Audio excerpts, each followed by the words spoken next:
My name is Gary Butterfield. My name is Cole Ross. And you're listening to Watch Out for Fireballs Dispatch, the monthly Q&A listener response topic episode. Yeah, we're going to answer your questions. We're going to talk about a topic. We're going to read your thoughts about the August games, what with your Sams and Maxes, your Paradise Killers, and Chrono Triggers, and then reveal what we're talking about in October. Gary, I would like to welcome somebody new to the organization. Yeah. We have hired Ira Glass to be our producer. So any editing mistakes that we have, it's due to that little fuck. Yeah. I got a new cat. You got a new cat. Got a new cat. Welcome to the world. Jessica, only child, Illinois, Chicago. The baby kitten who is comically small. She's about the size of an Nalgene water bottle. And is just incredibly sweet and like a show cat, like a therapy cat. Nice. She has not met you and she already loves you. Yeah. She is just full of love and gratitude. It's I'm really excited to have her around. Pocket is kind of adjusting. They kind of vibe together. Sometimes we'll just sit and stare at each other. That's good. And they want to check each other out, but they haven't synced up. Like where one wants to be checked out. You know? But I brought her home on Friday. We're recording this on Tuesday. And Pocket last night jumped into bed and like gave me my customary like licks and snuggles for the first time since Friday. So he's getting back to speed. That's good. That's good. Yeah, he's right now he's crawling into my recycling. Fun. So that's less good. But the first part was good. Oh, you mix polyethylene with polyurethane. she's trying. Yeah, you can't throw away caps. Actually, you can. You can recycle caps. You can. You can hit at that price point. You can recycle caps. I pay for recycling premium. It comes with a minor carbon offset. So Jessica, you will not hear her on the podcast, but you will hear Pocket yelling at her. Okay, because she has immediately taken over his cat tree. Right. It's just like girl bossing from the top. Yeah. That's what Dottie did to Greta. So it's just the way that it works. Do you, as a girl cat owner, are their nipples also kind of unnervingly like kind of pointy?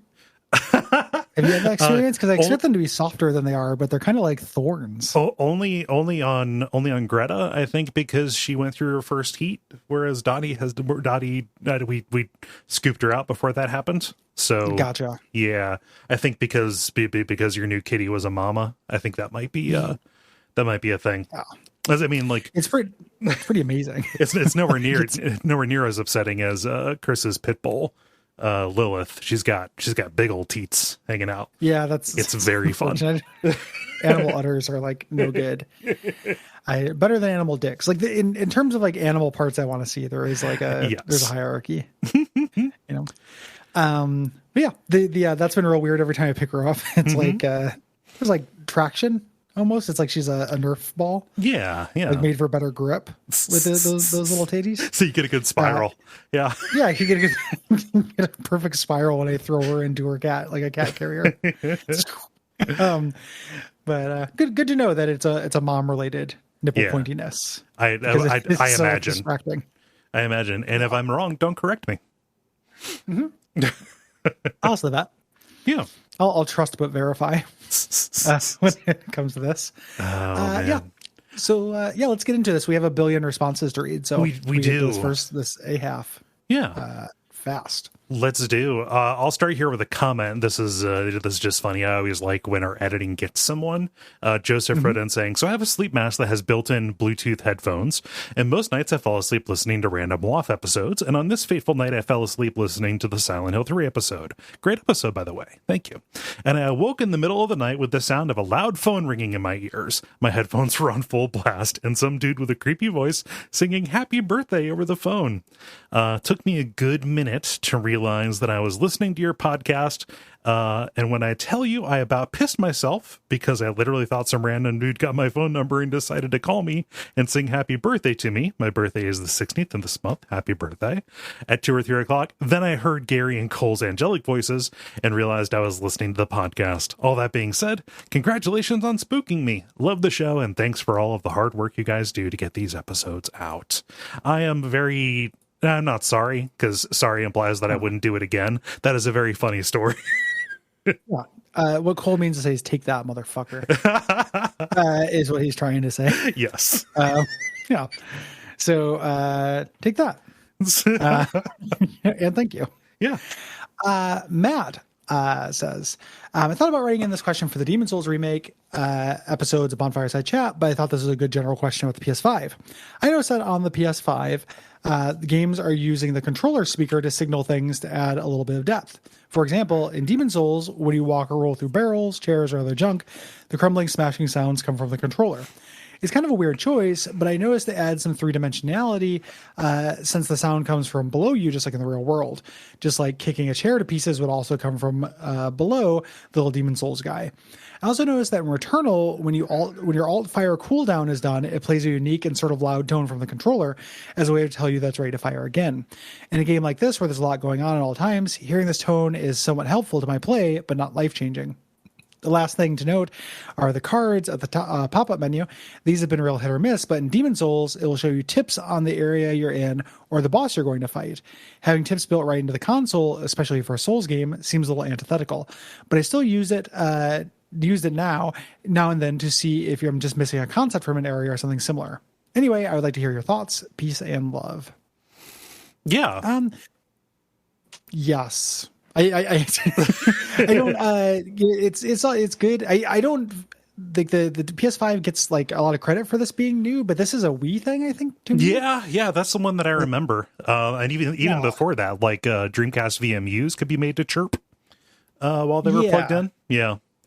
It just didn't happen as much on the VMU, I think, because it was optional. Yeah, but I distinctly remember like using the controller, the Wii controller, as like a phone and things like that.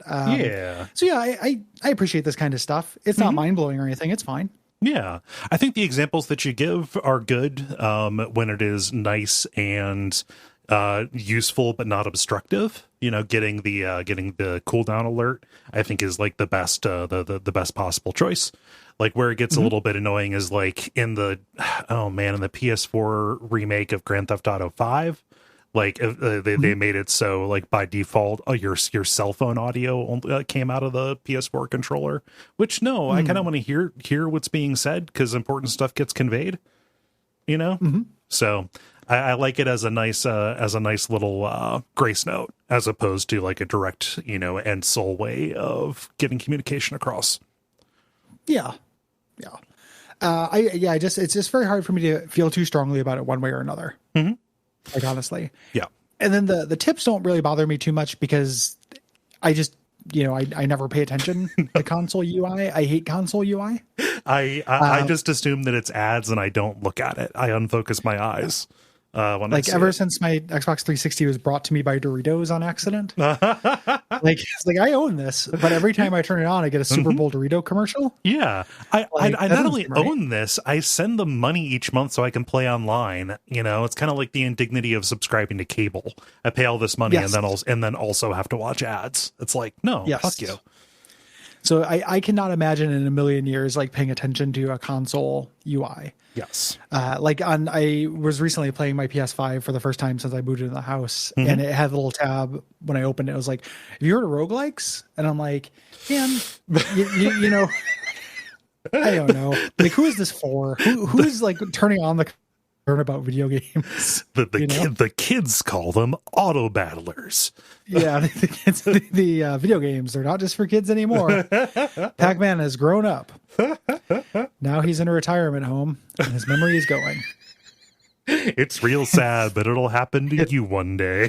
It's quite sad, but it'll happen to you and everyone you love if they're lucky. Yep. That's the win condition. Best case scenario. This has been Sony. Shh.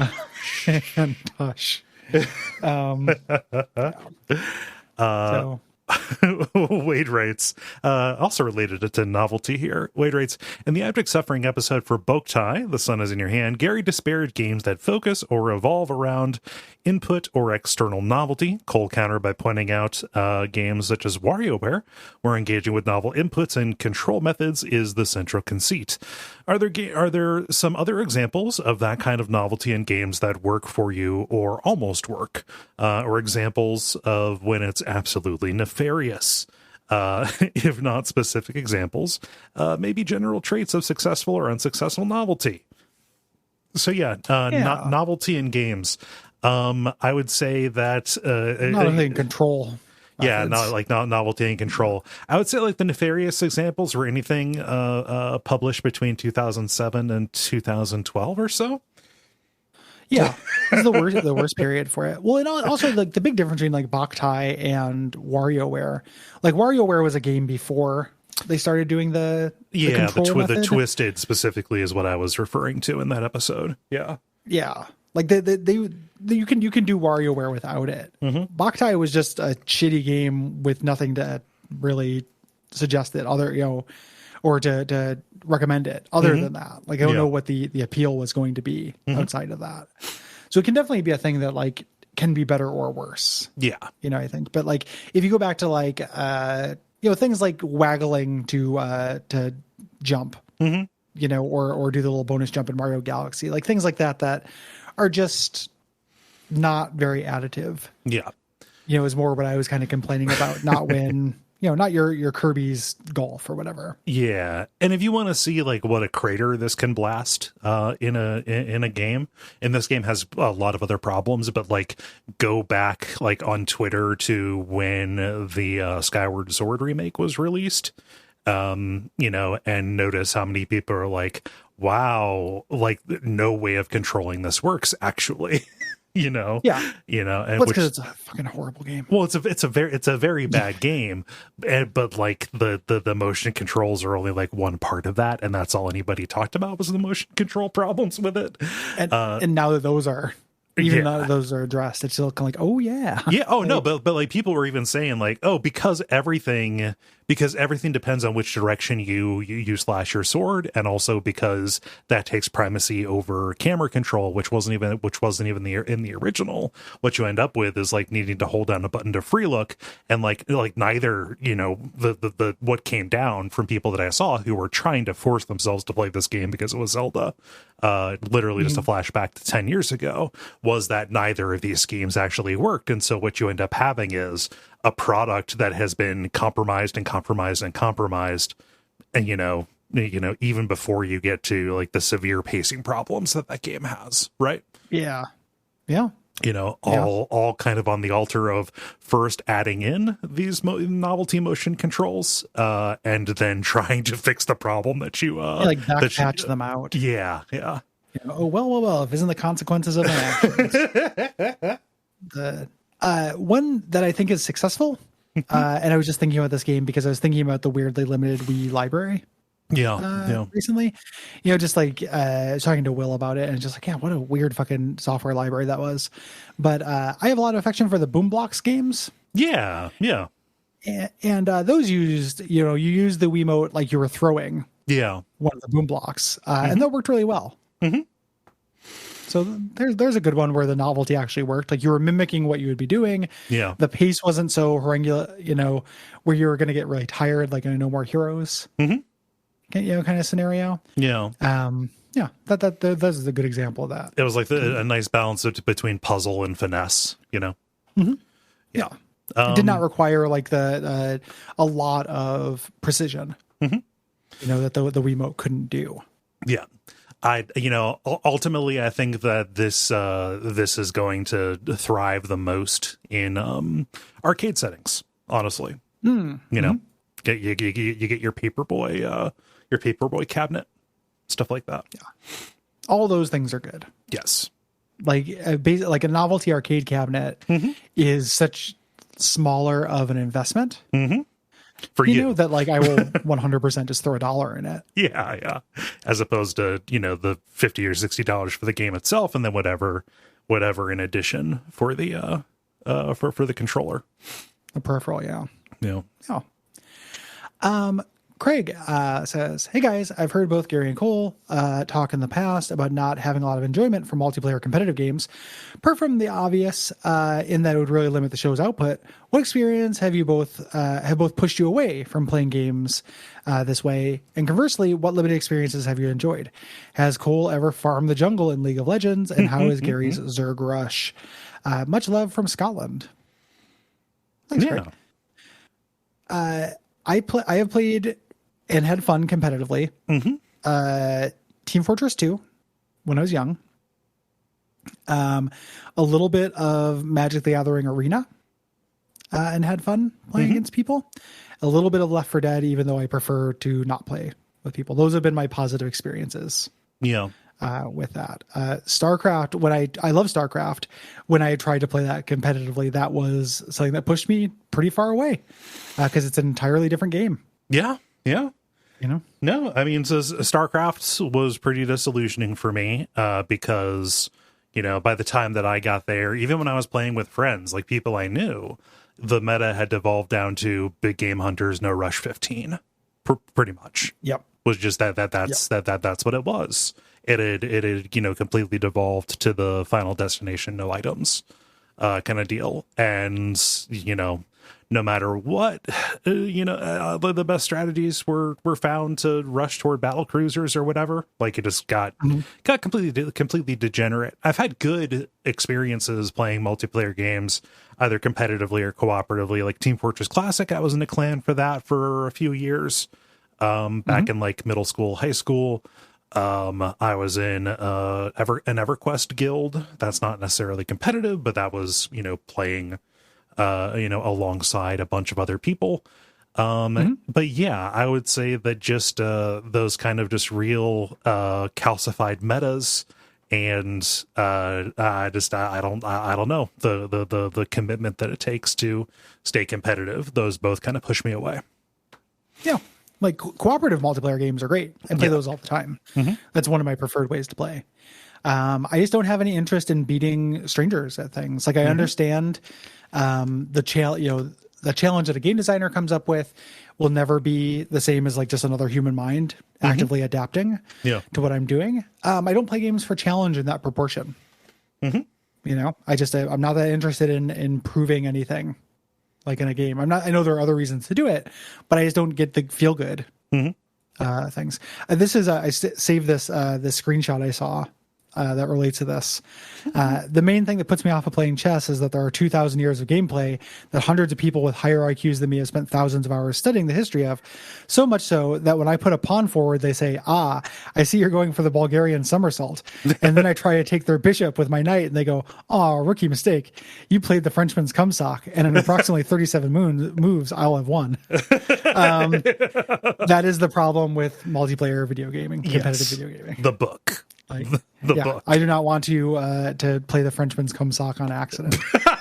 You don't want to trip over a Frenchman's cumsock. Not an accident. If so, I want to be at like a very specific amusement park or something. Like, I don't want to do it just like in my daily life. Oh, fuck. Let's see. I think this will be me. Nick asked, do either of you have any opinions on the Jazz Jackrabbit series by Epic? This IP was to me what Sonic was to Cole. Now in my 30s, I see that it has a fair share of issues, but the OST stands the test of time for me. Literally no experience with Jazz Jackrabbit. I'm familiar with it. But I've not played it. I want to do it for the show though, because I like that weird time of PC platformers. Yeah. Your Three Vikings and whatnot. Lost Vikings. Yeah, Lost Vikings and Commander Keen and stuff. Yeah. Those are cool to me. Like they're weird. And Jazz Jackrabbit like looks good. It's a good looking game. Yeah, no, in my head, Jazz Jackrabbit was one of those 90s platform mascots that looks like a pervert. Like a Bubsy. But no, actually that's like a cool little design. Might be neat. I don't know. Yeah. I'm going to move us on to life questions. Yeah. Just because we have so many responses. Yes. Yeah. Jorge asks, I'm curious about any instruments or music gear that you guys use and how you like them. So instruments, brands, models, effects, things like that. I'll let you go first because you probably have more than me. I do, but I don't know the names of them. Oh, okay. So that's like I know that my two favorite keyboards that I use are a Roland Gaia, as a kind of an all-purpose synth, and then I also have SV1 vintage stage piano from Yamaha, which I literally is just like, well, what keyboard does Spencer Krug use? And then just bought that. Yeah, of Wolf Parade and Sunset Rubdown for people who are aware. Yeah. And then I have amps, but I couldn't tell you more than that. Yeah. And then I have a bunch of other keyboards that are kind of miscellaneous keyboards, and then miscellaneous instruments. So like I have a melodica and I have a omnichord and stuff like that. But I don't, we talked about this before, whether it's like computer things or instrument things or anything, I don't like paying attention to models and numbers. Yeah, you're not a gearhead. Yeah. Not a gearhead. The information just doesn't stick in my head as to what they are. My primary instruments. So I have, I've got 2 electric guitars. I've got oh gosh, what is it? An Epiphone Les Paul. I've got a Squier Stratocaster, which literally like basically just a Sears model from like 2003 that I bought from somebody in high school for like $50. It's a piece of shit, but I'm comfortable playing it. I have a Squier Jaguar bass that I like playing. I've got a Vox amp, but I don't know like the model number or something like that. It's just a small little I think like 20-30 watt tube amp that has some effects built in. Most of the time when I'm playing guitar, I do it straight into my computer, like into the audio interface that I have, and do effects in Logic and stuff like that while I'm practicing. In addition to that, I've got like a Fender electroacoustic guitar that I mostly just play in my living room out there. For other stuff, I have a Novation Circuit, like a little groove box kind of thing that I like fucking around with. That thing's really neat, little synth drum machine. And I have been trying to learn keyboard on the Raleigh Lumi. I've got two of those that snap together with magnets, and they're like neat little toys. Yeah. Hopefully that is satisfying. Hopefully. Yeah. Let's see here. Other life stuff. Brian says, if you guys woke up tomorrow as swole ass hunks, what would you do? I would go to the doctor. Is there any part of the hunk lifestyle that you wish you could participate in? Would you be a smart hunk? Would you let loose and be a dumb hunk? Himbos are in right now. Thanks for the show. Yeah, I doubt that I would be that things would be too terribly different for me. Like if I woke up buff, I would probably be generally happier. Just because your body and your mind are linked, and being active and fit is a mood improver kind of thing. But yeah, no, sure. It probably wouldn't be probably wouldn't change my priorities an awful lot. I'm very curious as to what let loose and be a dumb hunk. I don't know, like how I'm choosing to do that. Like, the idea that you just kind of have to constantly keep your plate spinning or your muscles start sucking your brain power out or something. Like one moment of lack of vigilance and you just become a himbo. I don't think I would do anything differently. Other than go to the doctor and be scared. My life requires shockingly little strength to participate in. I don't have to be strong. Yeah. I have no, like, this, not me trying to brag, I have no problem dating with the body I own for now. Like it is not hard for me to find people who are interested in what I'm putting down. Mm-hmm. And yeah, I don't think I would do anything differently. I don't like vanity. I don't do it. Yeah. I know I just said I'm cleaning up with the ladies, but I don't want to be a hunk. Yeah. I don't want to be admired by people who I don't know. Yeah. No. Like the admiration of strangers. Drawing attention. Like, yeah. Yeah. Who, if you're drawing, like, I have contempt for drawing your validation from such a thing. Yes. It's just, and it's fine if that's how it works for you, but I don't, I've beaten that out of myself. Yeah. Although right now, the way that I'm walking around, I draw attention because people always think that I work wherever I am. Yeah. Back when I used to go into stores, that's your manner though, dude. I suppose, maybe. It happens to me too. Like it's a manner thing. Like you can be wearing anything and people still ask me where to find stuff in Best Buy. Like, and there's a uniform to that place. Yeah, there is. Yeah. So it's just approachability and like being quiet and being alone. Yeah. Yeah. Like, you got to bring buddies places. I suppose. Oh my gosh. Douglas asks, this strikes me as something that you might have been asked before, but do you have any songs made up or otherwise that you sing to your cats while milling about? I have a Rottweiler named Lemon, and I can't stop singing the following to her, to the tune of Macho Man, if you speed through the syllables. Lemon berry jam. I like to eat ham, and I like to eat lamb. Mm-hmm. I realize this is silly, but I don't think I'm alone in loving when you guys talk about your little furry friends. And as someone with a bunch of pets, I would guess you guys probably love talking about them as well. Yeah, I will do Greta's a gray cat. She is not a hedgehog. She's cat. Okay. Do that one. And then her name is Dottie. Dottie. She is a striped cat. Yeah. Literally just as I'm talking to them. Really just a song that describes them or what they're doing to a tune of either of those theme songs. Mm-hmm. Yeah. Sonic or Flipper. Yes. That's a real duality of Cole. Kind of set up right there. Yeah. Flipper, that ancient sitcom about the smart dolphin. Yeah. I do this a lot. Jessica obviously gets the song from her name. Mm-hmm. And then Will loves making that joke for some reason. It's like so weird because he doesn't like music or listen to music, but he constantly is nagging me about the Allman Brothers Band and naming my cat Jessica. Sorry if I repeated stuff. No, you didn't know. I don't think he does it on shows. He just does it in real life. It's really weird. I don't understand. Like he does it with the cadence of like a burn, and I'm like, it's a pretty good Allman Brothers song. What are you getting at, buddy? I've also transferred. Will has a cat named Cookie, who whenever I hung out with Cookie, I watched Will's cats for a little bit and stuff. I always sang her name to Candy Girl. That song, but I've now started doing that for Jessica. Yes. Yeah. And then Pocket is difficult too. Like there are like Here I Am, Pocket like a hurricane and stuff. Like there are lots of things I can think of. But in general, I will sing just hot pockets to him. Like if he is melting, if he's like lying on the ground. Yeah. Or I will just talk to him. So yeah. Not as much singing to Pocket. Mm-hmm. No. Yeah. And not because I love him less, just because, I just have a different relationship with that boy.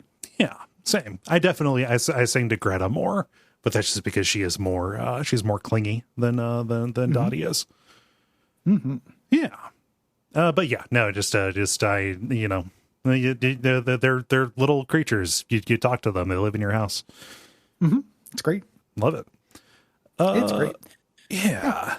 Moving on to media questions, Cole. Yeah, Joelle asks, I can't remember y'all talking about much music lately.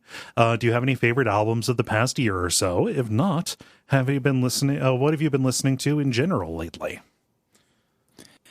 Boy, yeah, I haven't been listening to tons of new music. I've been going back for lots of comfort music. Same. Because of the last couple of years.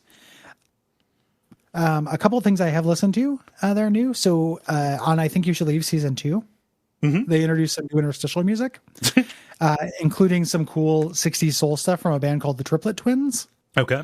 Which is a great name for a band. And they do that song that's on the thing where it's like, pretty please with sugar on top. Yeah. Oh, give me that love you got. Those guys are great. So I've been kind of in like a 60s soul mode. Yeah. Man, there's way worse places to be.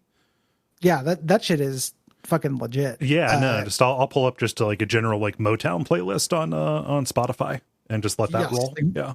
Motown's fucking incredible. Yeah. And then, that transitions really well into like girl group stuff.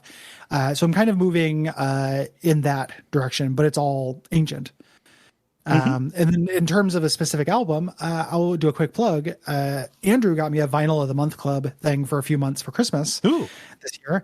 And I got into a band called Wells Fargo, which is an African band that does kind of like 60s garage music. And they have a record called Watch Out that's fucking incredible. And like nobody knows about these dudes. I mean, obviously people know about them because it was a Record of the Month Club, but I had never heard of Wells Fargo. And it is real good. Nice. So yeah, no, I is it spelled just like the bank? Really? It is spelled exactly like the bank. I don't know what the story is behind that. Yeah. That's probably like they're doing like a Jello Biafra kind of thing, maybe. Maybe it's not very subversive feeling. No? Okay. I mean, it's not like most of the songs are about like checking yields and stuff. Okay. It's not like unsubversive in that way. Gary, is this are you just listening to a YouTube playlist of a bunch of Wells Fargo commercials? Yeah. This band's really good. It's mostly ukuleles and hand claps and then like Lust for Life. Fuck yeah. Be simpler, But they are that album is great. Yeah. Nice. As far as like new music, haven't listened to a lot of new stuff recently. The new Godspeed You Black Emperor is really good. Godspeed at State's End is nice. That came out in like 2021.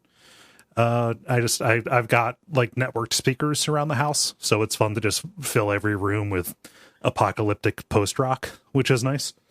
But like as far as like things I've been on a jag of recently, I recently was reminded that Hedwig and the Angry Inch is an amazing movie that it had been forever since I had seen.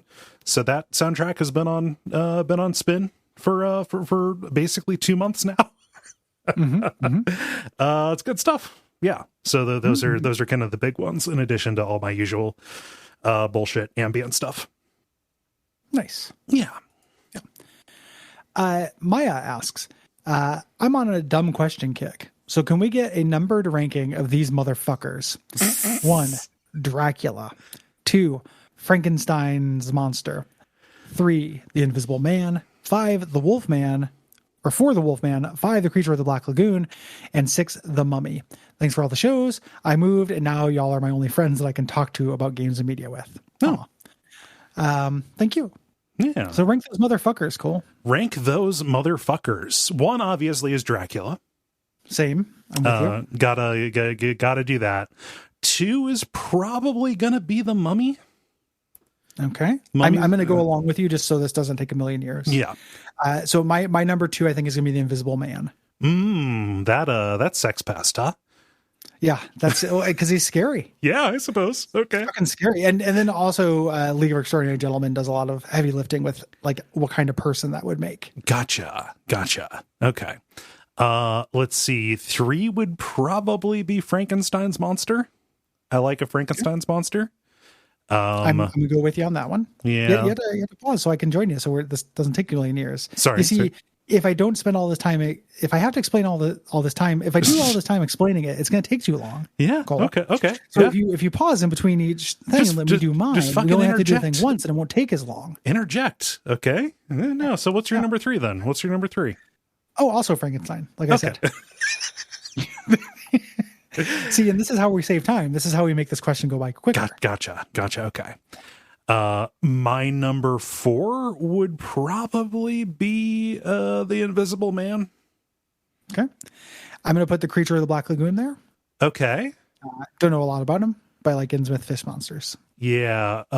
5 will be my Creature from the Black Lagoon. And 5 for me is going to be the Mummy. Okay. And that makes my number 6, obviously, the Wolfman. Yeah. I do not care about the Wolfman.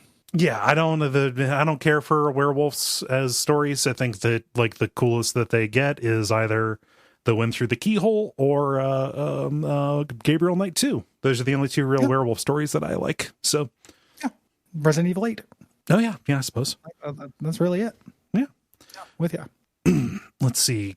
Cassie writes, "Hey guys, over quarantine, I've become fascinated by the Postal series, being exposed to the franchise entirely through the videos of extremely good YouTuber Civi11. While I completely understand why most sane and rational people would be actively repulsed by a franchise like Postal, I can't help but find some sort of entertainment value in these games.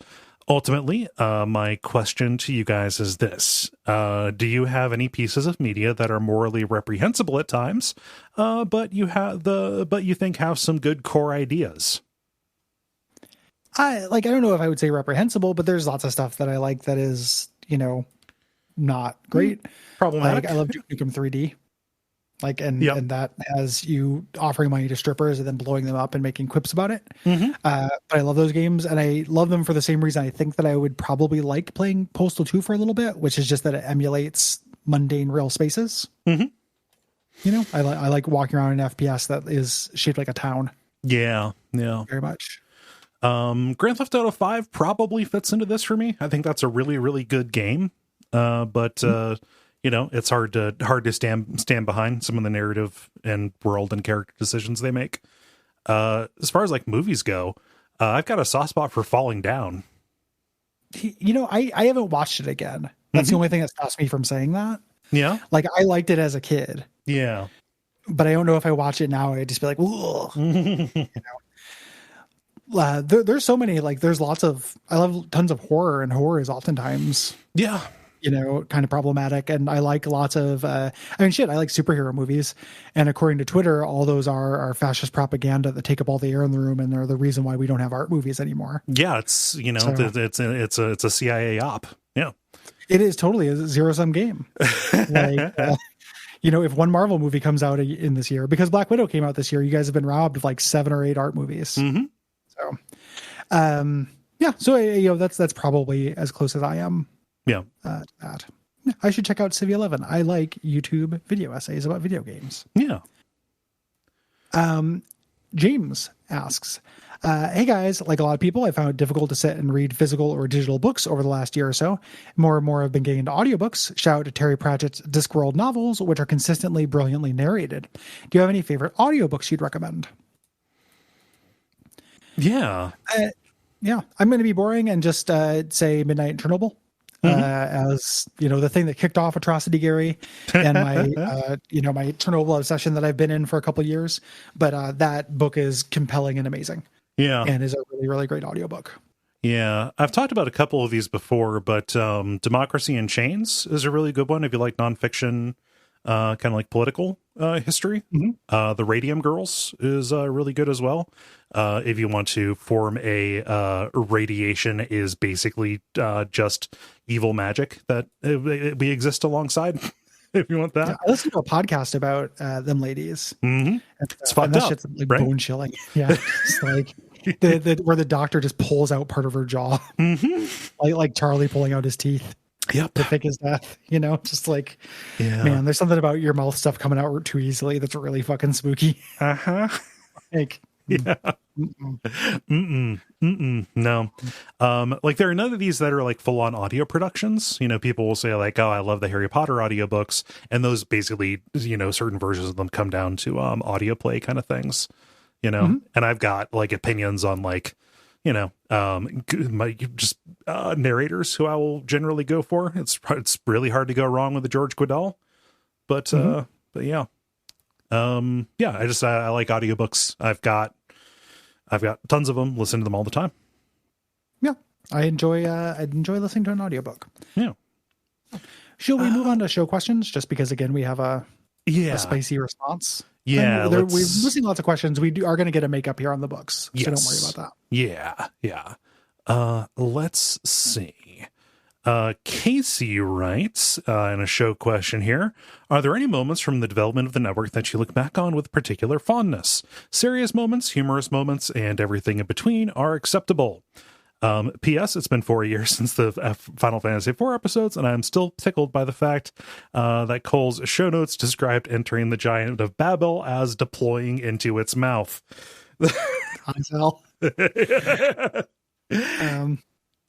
Yeah, I don't have any serious moments that I remember. I've said this before, but a very fond Coleism I have is the summer where we both discovered cummies. And you were like, my understanding is that they'll do anything to get daddy's cummies or something like that. And that is very funny to me. Yeah. I mean, not to get into a theme, but like the Summer of Cum was really good. Like just great. Like that was accidental. And I think at a certain point we realized it was a thing, and we both like simultaneously like leaned into it, but also, backed off because we didn't want it to get tired. But like that was like a particularly energetic and fun string of episodes. Yeah. And then just like, I don't know, those inflection moments, just like, I think Abject Suffering unlocking for us ended up being a good thing for the entire network, really. Just in terms of relaxing the energy and getting a little bit more punchy. Yeah. Agreed. And then like live events and stuff like that. Each of those has its own little character and memory associated with it. Yeah. I miss that quite a bit. The fact that this Delta variant and the anti-vax shit coming through and kind of, we're brief relaxation of restrictions just for a little bit makes me sad because I miss tabling. Yeah. So. Yep. Someday, probably. Jesse asks, a longtime listener, first-time writer. First, thank you so much for all the amazing content you create. Can't tell you how much I look forward to every new episode from all your different channels. Thank you. On to a simple question. Do you guys have a way for people to check what episodes they have had their honorable mention from their Patreon backing? If not, would you consider creating one? Thank you for everything you do. Keep up with the amazing work. No, I don't have like a record of that. Yeah. And I'm not saying this to be mean or ungrateful, probably would not make one. It would be a lot of work. Yes. I keep hoping that we're going to reach some kind of critical mass where we get people who wiki us. Yeah. We get that Adventure Zone fandom. Yeah, we had that. We had that for a while, but it just ended up kind of dropping off, I think, because it's a lot of work. It's tons of work. Like I don't blame anybody for not, not doing that. But just going back and listening to the beginning of all of the episodes, like there's a lot of these shits. Yes. With a spreadsheet, and then it would just take a long time. A lot of like data entry stuff. No. The other thing too that I thought about is that like if we didn't get to the point where we had like wiki fans, if we ever got to the if we were making more money and had somebody who was like if we ever decided to outsource labor, and we decided like we're gonna research and record and play, but we're gonna have somebody else do like our editing and posting and admin stuff. It'd be a cool job for like somebody we hired for 10 hours a week or something. 5 hours a week, but we're just kind of not there yet. Nope. So maybe someday, but I guess this is a very, very long and elaborate way of me saying not it and putting my thumb to my forehead.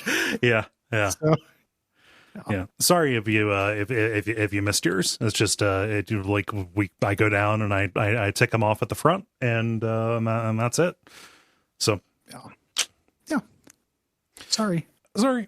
Let's see here. Mark asks, are there any games that you wouldn't consider covering on the show because it's just too much of a pain to drag out or track down the old hardware, or because they don't emulate well?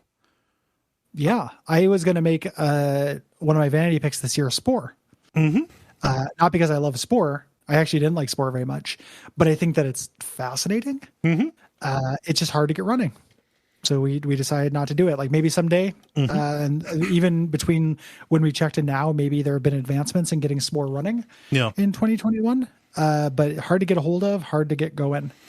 Yeah, EA is not very interested in keeping that super available, and it is just not stable at all. Like they had to abandon the Monster Factory series on it because it kept crashing. Yeah. So that's my big example for this. I think that is a really good idea for like, I think that would make a great episode, but Yeah. Just not there.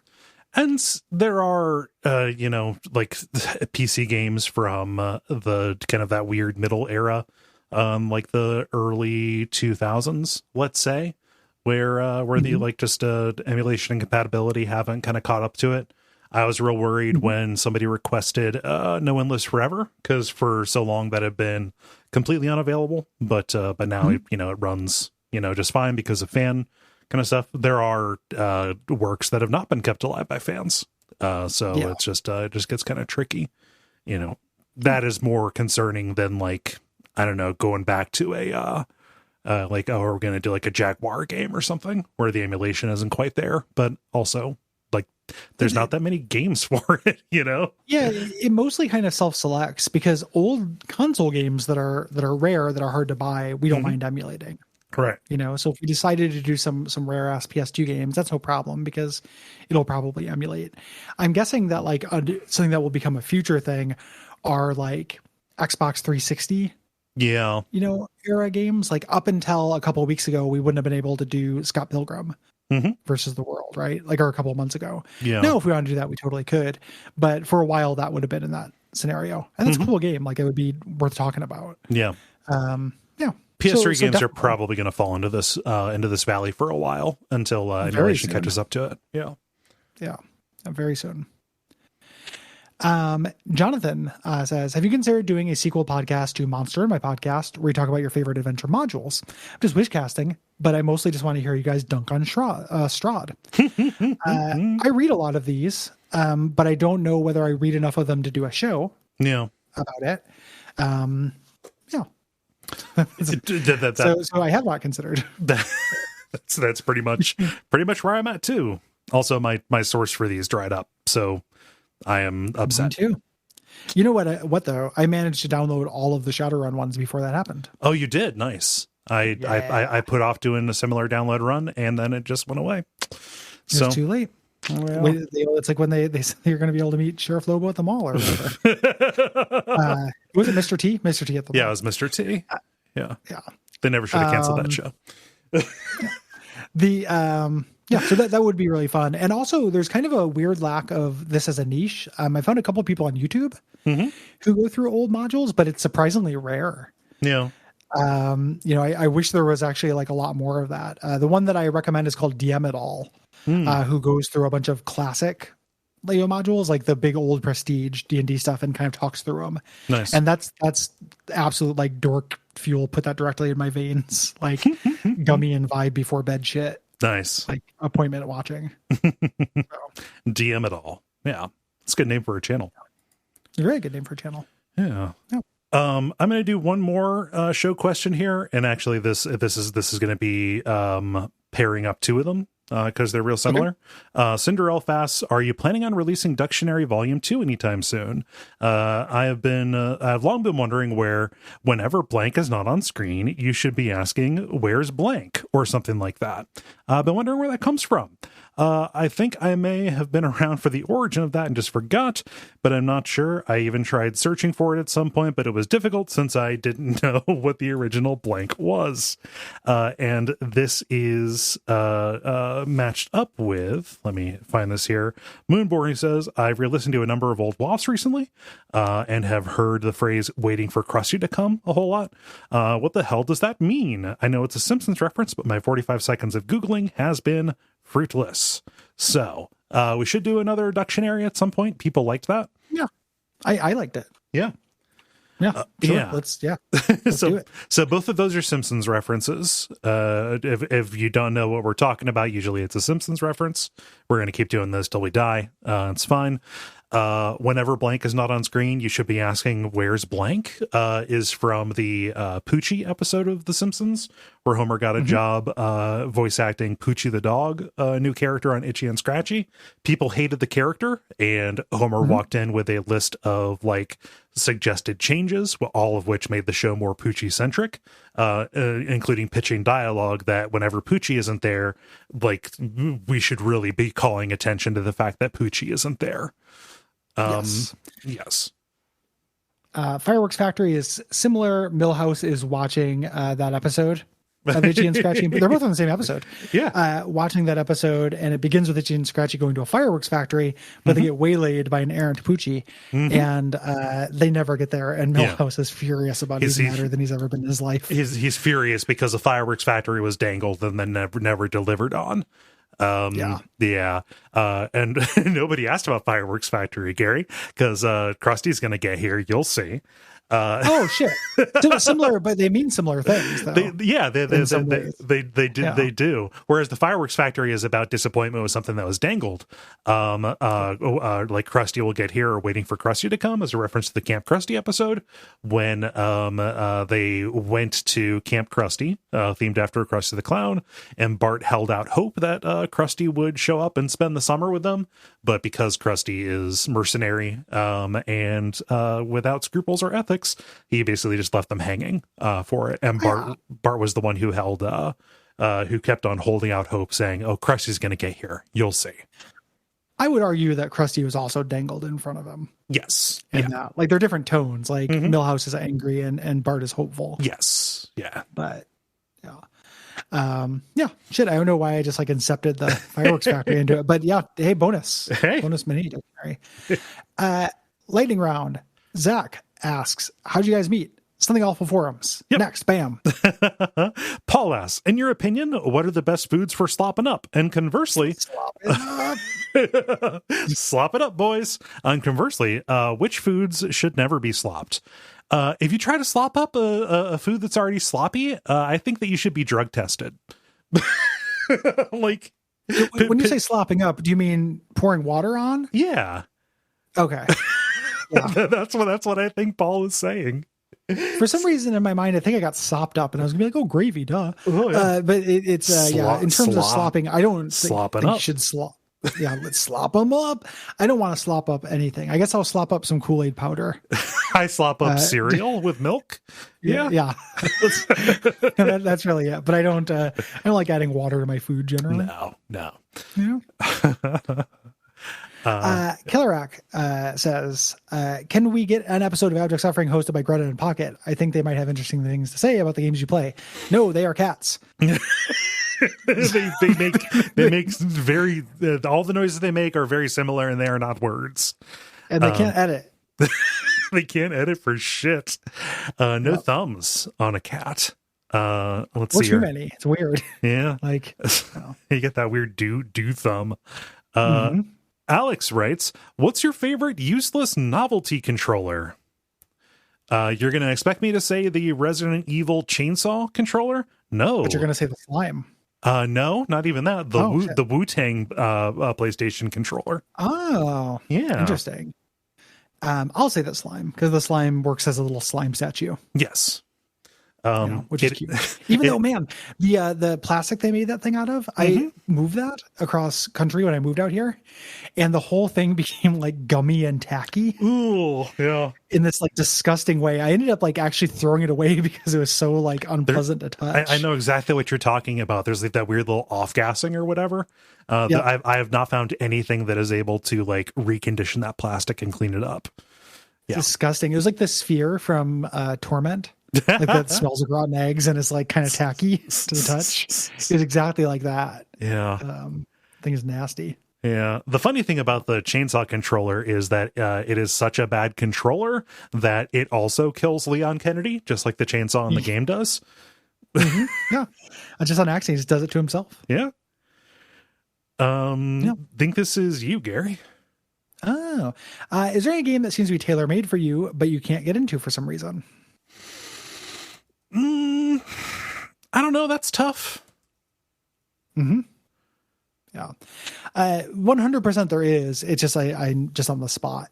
This would almost be like a fun topic if we gave it some thought in advance. Yeah. Yeah. You know, like things that just, because there's lots of stuff, but it's very hard, like absolutely on the spot. My initial answer to that is, Pathfinder Kingmaker. Oh, but I still want to go back into that.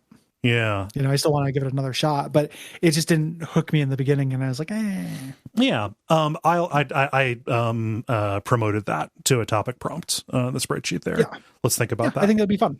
Yeah. Cinder Alf asks, how do you feel about Frasier? And then, what are your favorite sitcoms? I like Frasier. Frasier's good. I watched Frasier, but I don't like sitcoms very much. I don't remember very much about it. I'm sure it's fine. Yeah. My favorite sitcoms are like the ones that aren't very sitcom-y, so like The Office and Seinfeld and yeah. Parks and Rec. I don't like a traditional sitcom. Yeah. Favorite classic sitcom is Taxi. And then I've also got a soft spot for the Drew Carey Show. Mm-hmm. Yeah. Tom asks, if you could have any video game character guest co-host one of your shows, which character would it be and which show? It would be JC Denton on Everything to Guppy. Ooh, yeah. I would like to get Agent 47 in on Law for Bonfireside Chat. He's so competent at everything that he does that I think he would have a lot of insight for us. The idea of him just being an ultra competent podcaster is very funny to me because it's so contrary to his personality. Mm-hmm. Like it'd be very fun, but yeah. I mean, so Gabriel asks, I know that you guys like to game just for fun, as you should, but and are not the competitive types. But what games would you say you are particularly good at? I am really pretty good at The Binding of Isaac. Mm-hmm. I started getting prepared for it in advance and everything. I'm reminding myself I'm excellent at Darkest Dungeon. It's been really fun to share that knowledge and guide people through it. And I was like, wow, the hundreds of hours I put into this, like all this stuff is coming back to me and I just understand this. It feels really good. Mm-hmm. I am not like, you know, making YouTube videos and posting high scores and stuff like that, but I think that I am, or at least at one point was very good at Rock Band, specifically the drums. And I got a lot of enjoyment out of getting 5 stars on really hard songs. And continue to still be good at the guitar stuff when I pull that out and play it. Love a rhythm game. Yeah. Mm-hmm. Yeah. Is this me? Yes. I'm taking it lightning round. What is the Games Club? I've been listening to for years. I don't think I ever noticed the origin of the introduction, a Games Club podcast. Am I in the Games Club? If not, how do I join? Just like a book club, but for games. Yeah. Just you do the same thing and you talk about it. The Besties, the podcast, the game podcast that former Polygon people did/do. They had a format change and they started calling themselves a video game club podcast. And they had like a whole bit about, is it a book club but for games? Is it a game club? It's like, you guys are horning in on our shit, guys. Horning in our shit. Yeah. There's also like Rebel FM did that. Yeah. As well early on in the post GFW radio thing. Yeah. Except their format was more like, hey, we're all kind of playing this around the same time, but we don't know where we're at in it. Yeah. You know? So it only kind of worked, I thought. Yeah. No. And then finally here, Holland Hume, hypothetical question. How do you think the network would be affected if you guys got married to each other? I think it'd be worse. Yeah. We already work together. Mm-hmm. If we had to live with each other and we're both like need a lot of alone time. Yes. And stuff. I think that we would be more annoyed with each other and generally shorter. Yes. Yeah, definitely. And that is nothing specific about Gary. That is literally just me not getting along well with people. Yep. Yeah. I think that, even like I like you a lot, but boy, I think that'd make the show worse. Yeah. I think that I would just have to stop doing the network and then we would just be husband and husband. And then I would podcast with somebody else. I'd have to leave the house and go to a place and everything. Yeah. Yeah. If it was just like a thing on paper, for benefits or whatever, and it didn't involve cohabitation, it would probably be unchanged. But if it did involve cohabitation, and being anything more than friends, that would be weird. Because romantic feelings for you. Neither of us are homosexual. Yeah, I mean, I'm not sexually attracted to you, and then also romantically attracted to you. Yeah, it'd be weird. Yeah. So is it a second edition of Wish that went wrong? what happened? You know, coin flip kind of thing. Yeah, somebody else had a monkey's paw, like it, Yeah. you know, just like, oh man, this podcast I like would be better if these guys loved each other, like that. And then it got worse because Tales from the Crypt reasons. Yeah, you know. yeah. So if it's an on paper thing, whatever. If it involved cohabitation or anything more, no, that just it would go away. So hope it never happens. Not even a gay panic thing. I just don't think it's you know, there's not every time you reject something that's against your sexuality is it like a panic. Yeah. You know, it could also just be like, yeah, I'm just not interested in that. No. You know, it's not homophobic to just not be down for screwing dudes. Yeah. You know, like just having, like, it's not homophobic to be straight inherently, regardless of whether like reactionary shitheads think that. Yeah. That's what they're being told, you know? So. Oh, like, man. Yeah. Moving on to our topic for this month. Scott Jarvis asked, and he has two topics, but we're just going to talk about one of them. What makes a good crafting system? Lots of games have one tacked on because it's expected, but have any games done it really well where it's strictly additive? And I think this is a good time to do this in the wake of Horizon Zero Dawn and Prey. Yeah. You know, in kind of the crafting corner that we're in. Yeah. Yeah. And with games coming up that have like light crafting. Yeah. So stuff kind of, you know, built in. It's no secret that we're going to be doing Resident Evil 8. Like, we're going to be announcing that this episode. So October's premium episode is RE8, and that has a weird little crafting system. Kinda. It's weird because, like, you know, you end up with like, okay, it's called crafting, and I think that is kind of like an overall umbrella that is thrown onto a bunch of different kind of systems. Some of which, like in Prey, kind of boil down to alternative currencies. Or like in Resident Evil, it's not so much crafting as it is just like rewarding you for finding particular combinations of items. Like, it's just like a different kind of currency, right? Yeah. Well, there's different, even Resident Evil 8, they use it in different ways. Yeah.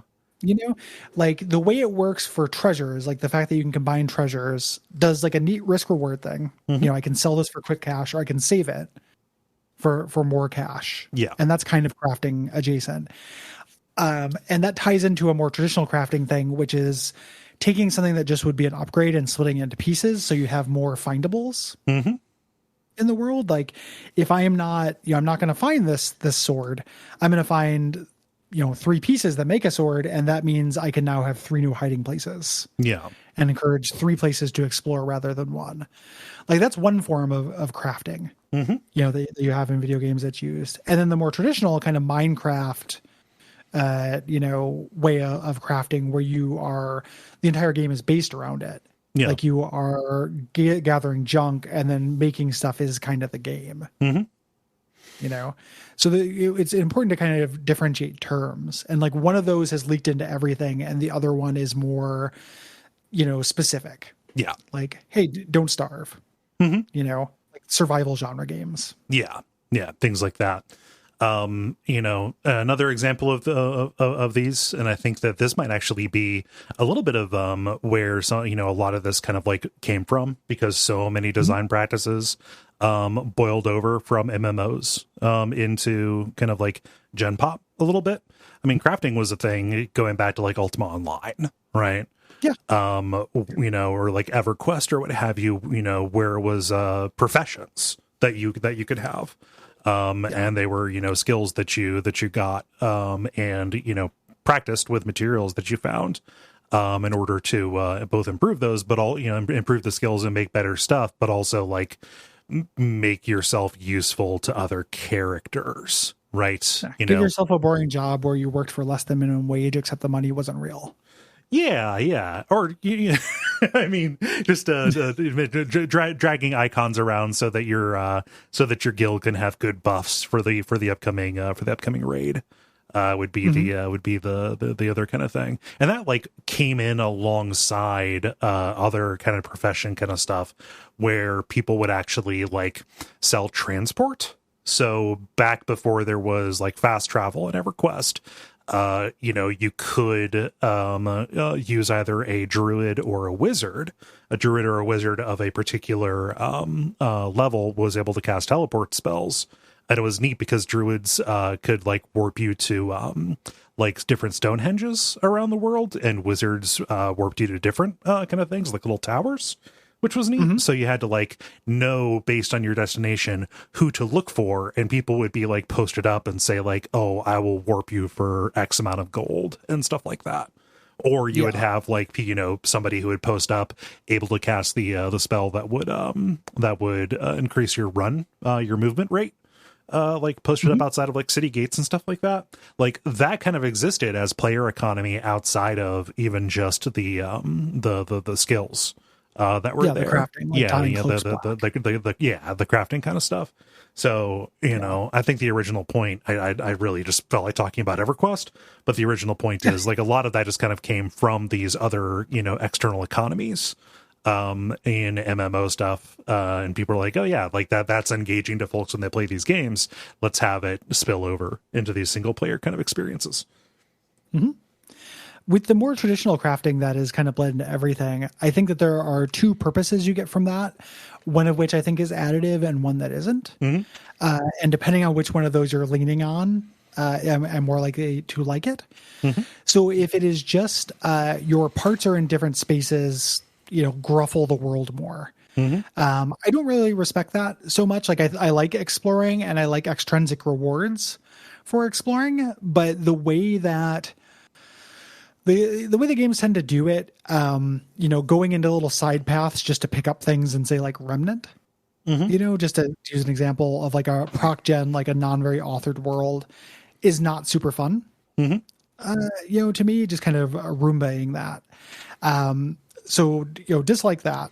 What I do like is when they have different purposes. So what you're doing is you're grabbing a bunch of different materials that can give you a lot of freedom in essentially like build.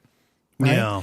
So, a really good example of that just from recent, like things we've done relatively recently. Like I think The Last of Us does that really well. Yeah, I was going to hold that up as a really good example of that because the space is constrained, right? You pick up like 5 different raw materials, and they've got the different combinations that are pretty limited. And they interface really well. Like it's, do I want a firebomb, which will potentially save me a bunch of damage, or do I want a healing kit? Mm-hmm. It's always a meaningful choice. Yeah. The other, you can also, I would say that dovetails a little bit with how Prey uses it, where you're also making similar decisions. Like, do I want a upgrade or ammo, or do I want a healing kit? Yeah. Prey also does it in terms of a shop. Like it allows you, to do the same function as selling junk and buying new stuff. Yeah.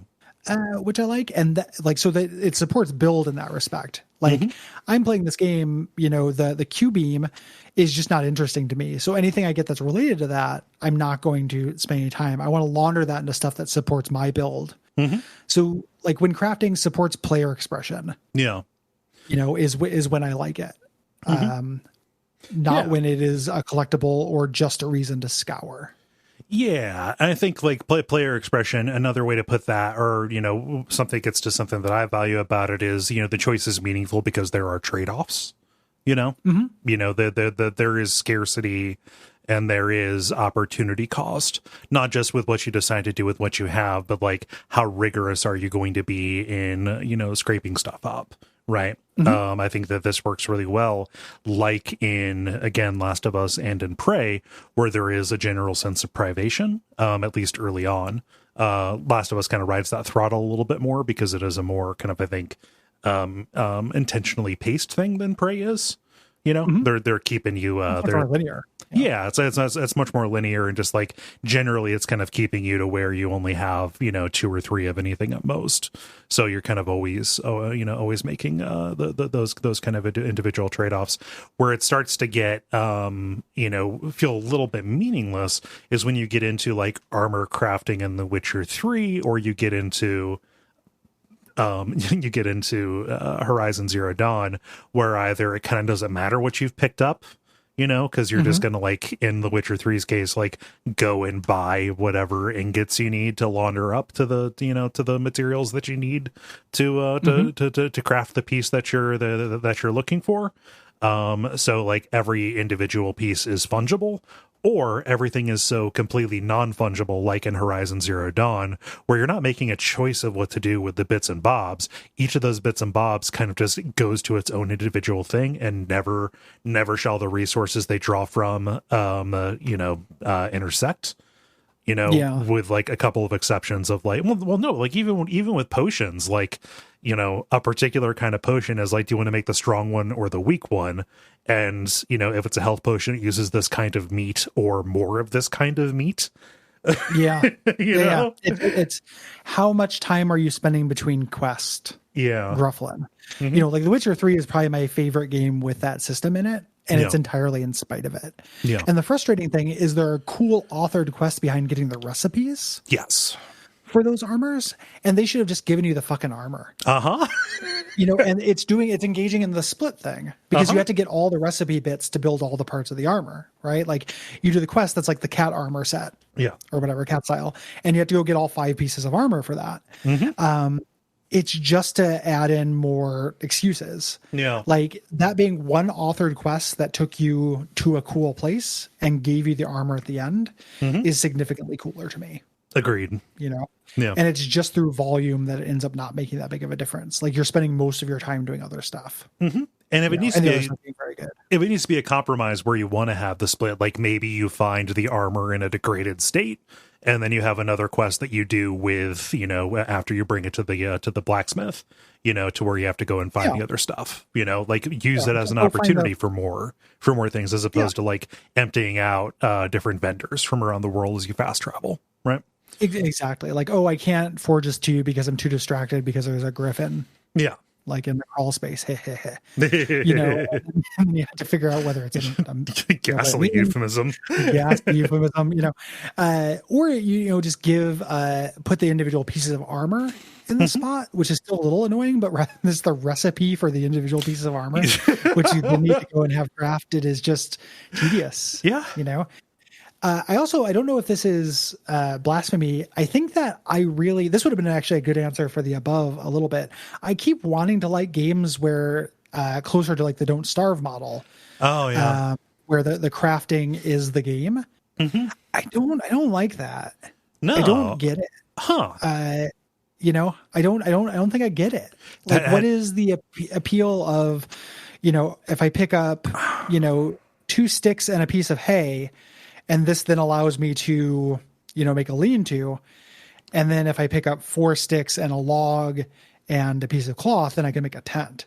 Yeah. So just having to go to the workbench and do that work.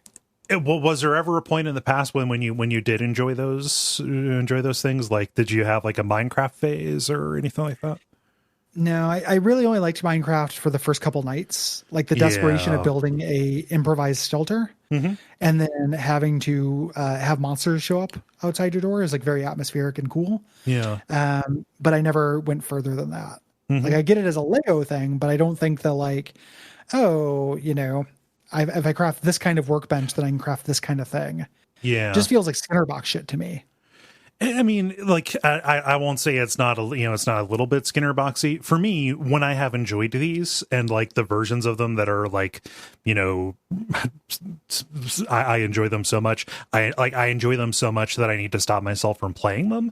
Like, does that, like, it actually gets a little bit into, like, a management sim kind of thing, where early struggles and successes build on each other and you get momentum, and the joy kind of comes in, struggling early and building up momentum to where things that used to take you a lot of effort before are, now easily accomplished, either because you have better materials, in order to, like, mine more quickly or what have you, or chop down trees more quickly, etc., or because, like, in the management sim kind of thing, like, I had to stop myself from playing an early access game called Medieval Dynasty, because not only was it, like a Rust or the Forest, like, where you were, chopping down trees and building a cabin and stuff like that, but it was like, oh, you're going to build a town and, like, hire people to, like, work the bar and stuff like that.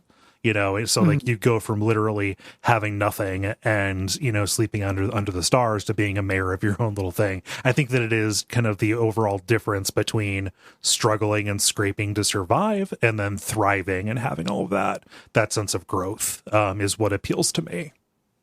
Yeah, setting up systems and stuff. Yeah, I get that, but that's what the part that I think feels Skinner boxy. Mm-hmm. You're just watching a number go up. Like you're making choices sometimes, but when I played like Don't Starve, there's just kind of an order of operations you're supposed to do at the beginning, like materials you're supposed to look for, and things do get easier and you start being able to harvest faster and stuff, but it feels clickery to me. Yeah. I won't say that there's not an element of that. I would say that there's a certain amount of, there's joy in iteration and problem solving. As you get new stuff. I mean, this is really put together in something like Factorio, or I guess that person sucks. Play Satisfactory. Satisfactory is amazing. Yeah. I dumped 100 hours into Satisfactory over the course of like a month at a time. Building your system, figuring out how stuff works, figuring out the rules, and then like optimizing it. The joy is in the optimization and kind of like learning how the stuff fits together. That I think is where it gets to be something more than just kind of like a clicker kind of thing, because it does require a lot of input and strategizing. I guess it just depends on where you're making choices. Yeah. Because I didn't feel like Don't Starve. I know I'm beating up on that because like Don't Starve isn't horrible or anything. Yeah. But like that did not feel like I was making a lot of choices. It wasn't about me making the layout or anything like that. Like I understand with a Satisfactory, like you are, part of that is the joy of just efficiency, efficiency for efficiency's sake. Yeah. And I get that part of it, but you're also making choices in that game. Like there's a strategy layer to it, like explicitly. It's not just a linear, this workbench allows me to do tier 1 upgrades. And if I put together a couple of those tier 1 upgrades and find a rare material, I get a second workbench, which allows me to make tier 2 upgrades. Yeah. Like that feels like Skinner box shit. Yeah. It's whether you're making choices, I think, is what makes that type of crafting system good. I have bounced off of Don't Starve, despite really enjoying like the aesthetic of it. Like I think that team does really good work kind of generally. I think that Don't Starve in particular suffers from a much longer, I think, runway to the point where you're going to be making interesting choices. I think maybe. Yeah. Like maybe I'm not getting there. Yeah. I think that it kind of requires a lot more investment before you reach the point where it is, kind of a prescribed, like in Minecraft, it's the, once you get past the first couple of nights, like those are going to be roughly the same stuff that you do in every particular order. It feels like it takes a lot of, in my experience with Don't Starve many years ago, it felt like the runway was incredibly long. Yeah. I mean, if not Don't Starve, like Terraria, right? Terraria is very fun to go on these expeditions, that you're doing. So the reason is there, but what I'm getting is a loot mill. Yeah. Like I'm getting a series of materials of sword that are +1 increments over the last one. Yeah. So to me, it's when crafting dips into that. Yeah. That it gets bored. The other half can still be good. Like I like doing the expeditions and Don't Starve. I thought it was fun to just explore. Yeah. The area. But like I didn't spawn on an island with gold because there's no gold. I can't do the higher level inventions until I can find some. So I just have, here's the optimal order of things to make these numbers go up in the beginning. Yeah. It just kind of bums me out. Like I hate Skinner boxes, man. Yeah. Like if anything is going to pop into like this month with our JRPG and our collectathons and stuff, like I hate just, check the things off the list and watch the numbers go up. Like it's just never enough for me. So, I mean, we'd be a little bit remiss, neither of us really have a lot of experience. Like, we've not fallen into a Rust hole or a DayZ hole. Arc Survival Evolved, like any of those where crafting intersects with either cooperative or competitive server based play. Like that seems kind of cool to me, but I would like to play with people that I know as opposed to randos. So, and the social stress of getting that lined up is too much for me to think of and bear. Yeah.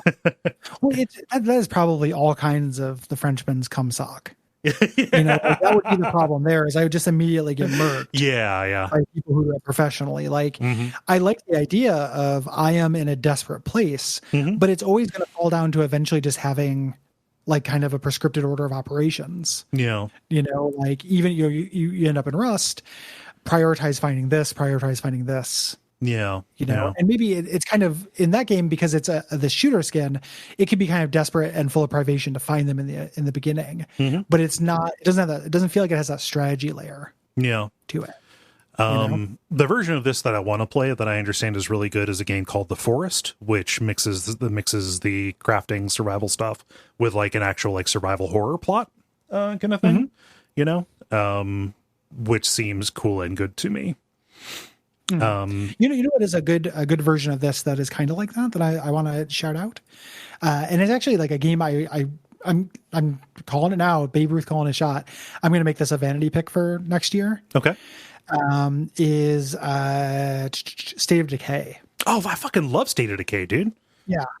We got to do. Why have we not done State of Decay? I'm fucking furious. But like, State of Decay is really cool with this because one, it has that little like, yes, you're just kind of doing workbenches, and it's a semi-linear path, but it's driving the exploration in a really interesting way. Yeah. And the exploration itself is really fascinating and thrilling. Like the supply runs you make in that game are the game. Oh, they're harrowing.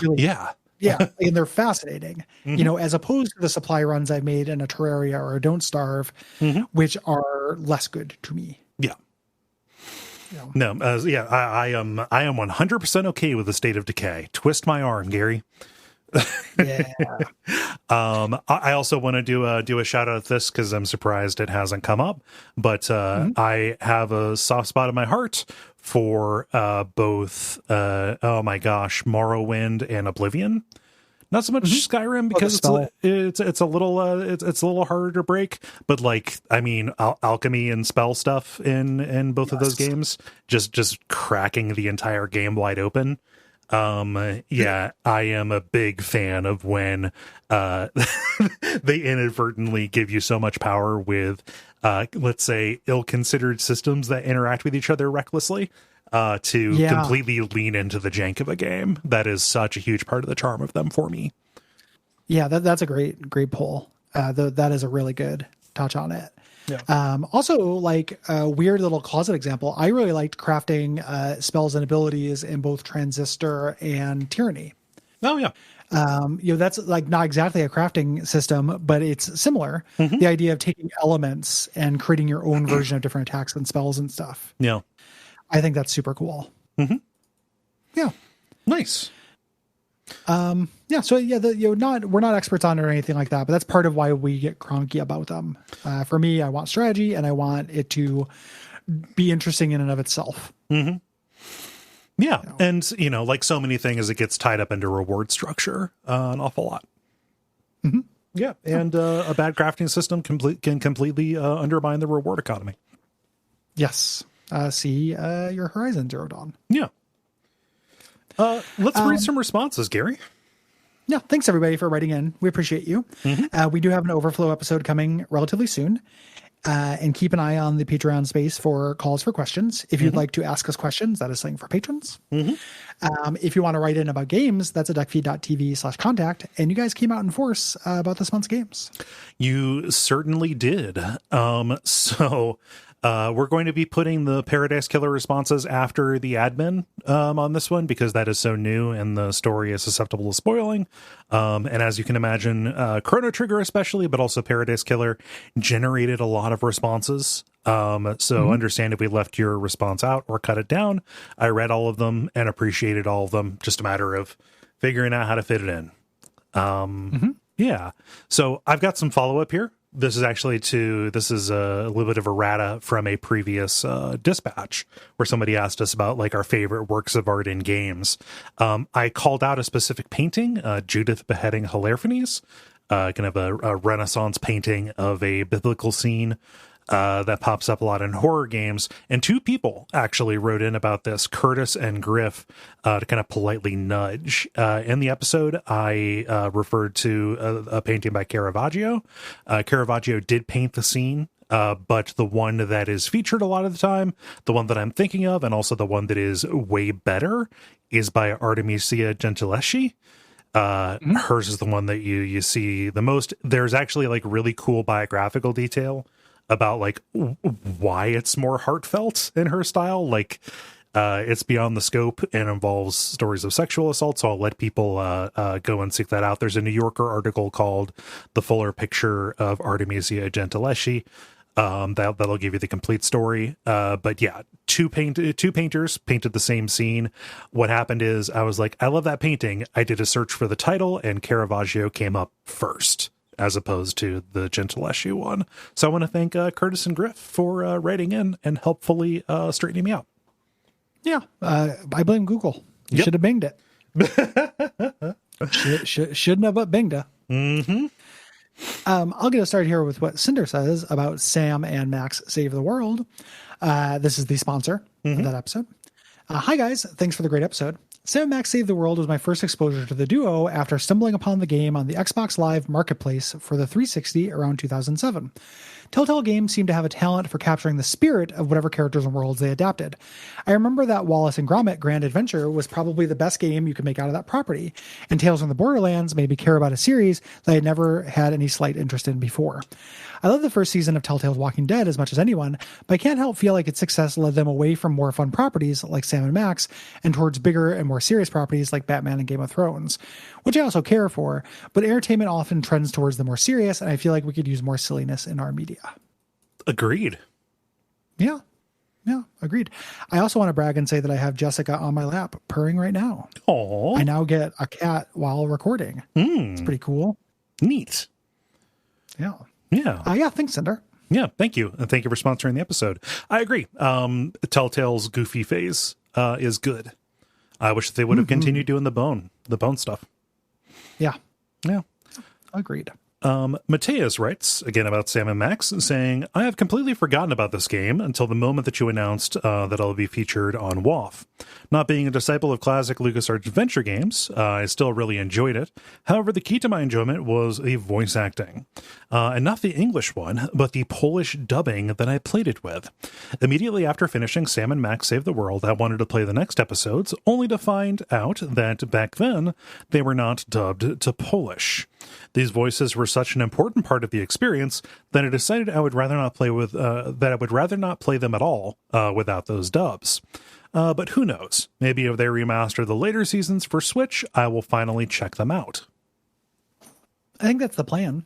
Right now. So yeah, I hope so. Yeah, I hope so for you. And that is a good touch. I understand that voice acting in a game will widely vary. Depending on language. And, I've never messed around with languages I don't speak outside of like Sekiro. So that is a cool idea. The idea that there might be really strong performances that I'm not hearing just because I don't speak the language. Yeah. You ever go on YouTube and just do a search for The Simpsons in different languages? Yeah. Like Mexican Homer is really good. German Homer is apparently like fucking phenomenal. Like, I don't understand German, but I like his delivery. And apparently he's just like really well regarded and well compensated, whoever does that dub. Yeah, I'm pretty neat. Like, I'm not saying it like that. And like, oh, I should sit down and listen to tons of TV shows I don't understand. No, it's just get these performances. Like, I'm not that level, but I think it's cool that it's there. Yeah, it falls under the broad umbrella of localization is complicated, interesting. Yeah, it's complicated and interesting. Yeah. Oh, yeah, absolutely. Is this me or you? This is you. Moving on to Chrono Trigger responses. Ben says, Viva Contact. Chrono Trigger has some pretty janky foibles when it comes to the combat system, but I finally remember it as being my introduction to combo moves. The dual and triple techs were the engaging part of the combat to me. I remember cycling through each character to unlock them all, and sidelined Magus almost immediately once I realized he was too edgelord to play with anyone else. As the years went on, I'd see a ton of media that would do their own combo systems, but something about Robo spinning Chrono in a circle with no irony in their hearts always spoke to me. Yeah, I wish that they did more. Yeah, this was interesting where like if I had played this as a kid and just kind of were focused entirely on like the animations and stuff, I think I would have liked them more. Yeah. I think that me like real feeling like in, you know, my gamer sense being like, these are a little underwhelming, and then looking up the math behind them bummed me out. Yeah. You know, and this was even when I played it on the DS when it first came on the DS and stopped right after beating Magus, I had this similar feeling where I was like, I feel like I'd be doing damage if I just did 2 single techs. It turns out that's almost true in every case. Yeah. Until you get to triple techs and stuff, but even that is hi, I'm triple techs. Yeah, hey, triple techs. I'm double Brooklyn. Let's go to war together. Let's go to Vietnam. Do you want to go join a platoon? We'll leave boys but come back as men. Like, Sorry. 2 of your Texans die. Yeah. So, yeah, just the fact that there are so few triple techs makes them pretty much a bummer, which is kind of sad because I love how creative the animations and stuff are for them. Yeah, the animations are impeccable. It's especially this is all Chrono Trigger.txt, but they look great. Like Robo spinning Chrono around in a circle is silly and good. It's really funny because, you know, I'm streaming Chrono Cross on the Duckfeed Twitch channel, and I've just been kind of like flipping through the strategy guide for that, just in idle hours, looking ahead at stuff and trying to plan out what I'm going to do each episode, stuff like that. And like the table of double and triple text that are available there is so pathetic, especially given how many characters are there. There are like 2 triple texts in there for combinations of characters that make no fucking sense. And double text, there's like 7 of them. It's just so anemic as a system. Yeah. Well, they had to have some reason to make you play with some of those characters, I suppose.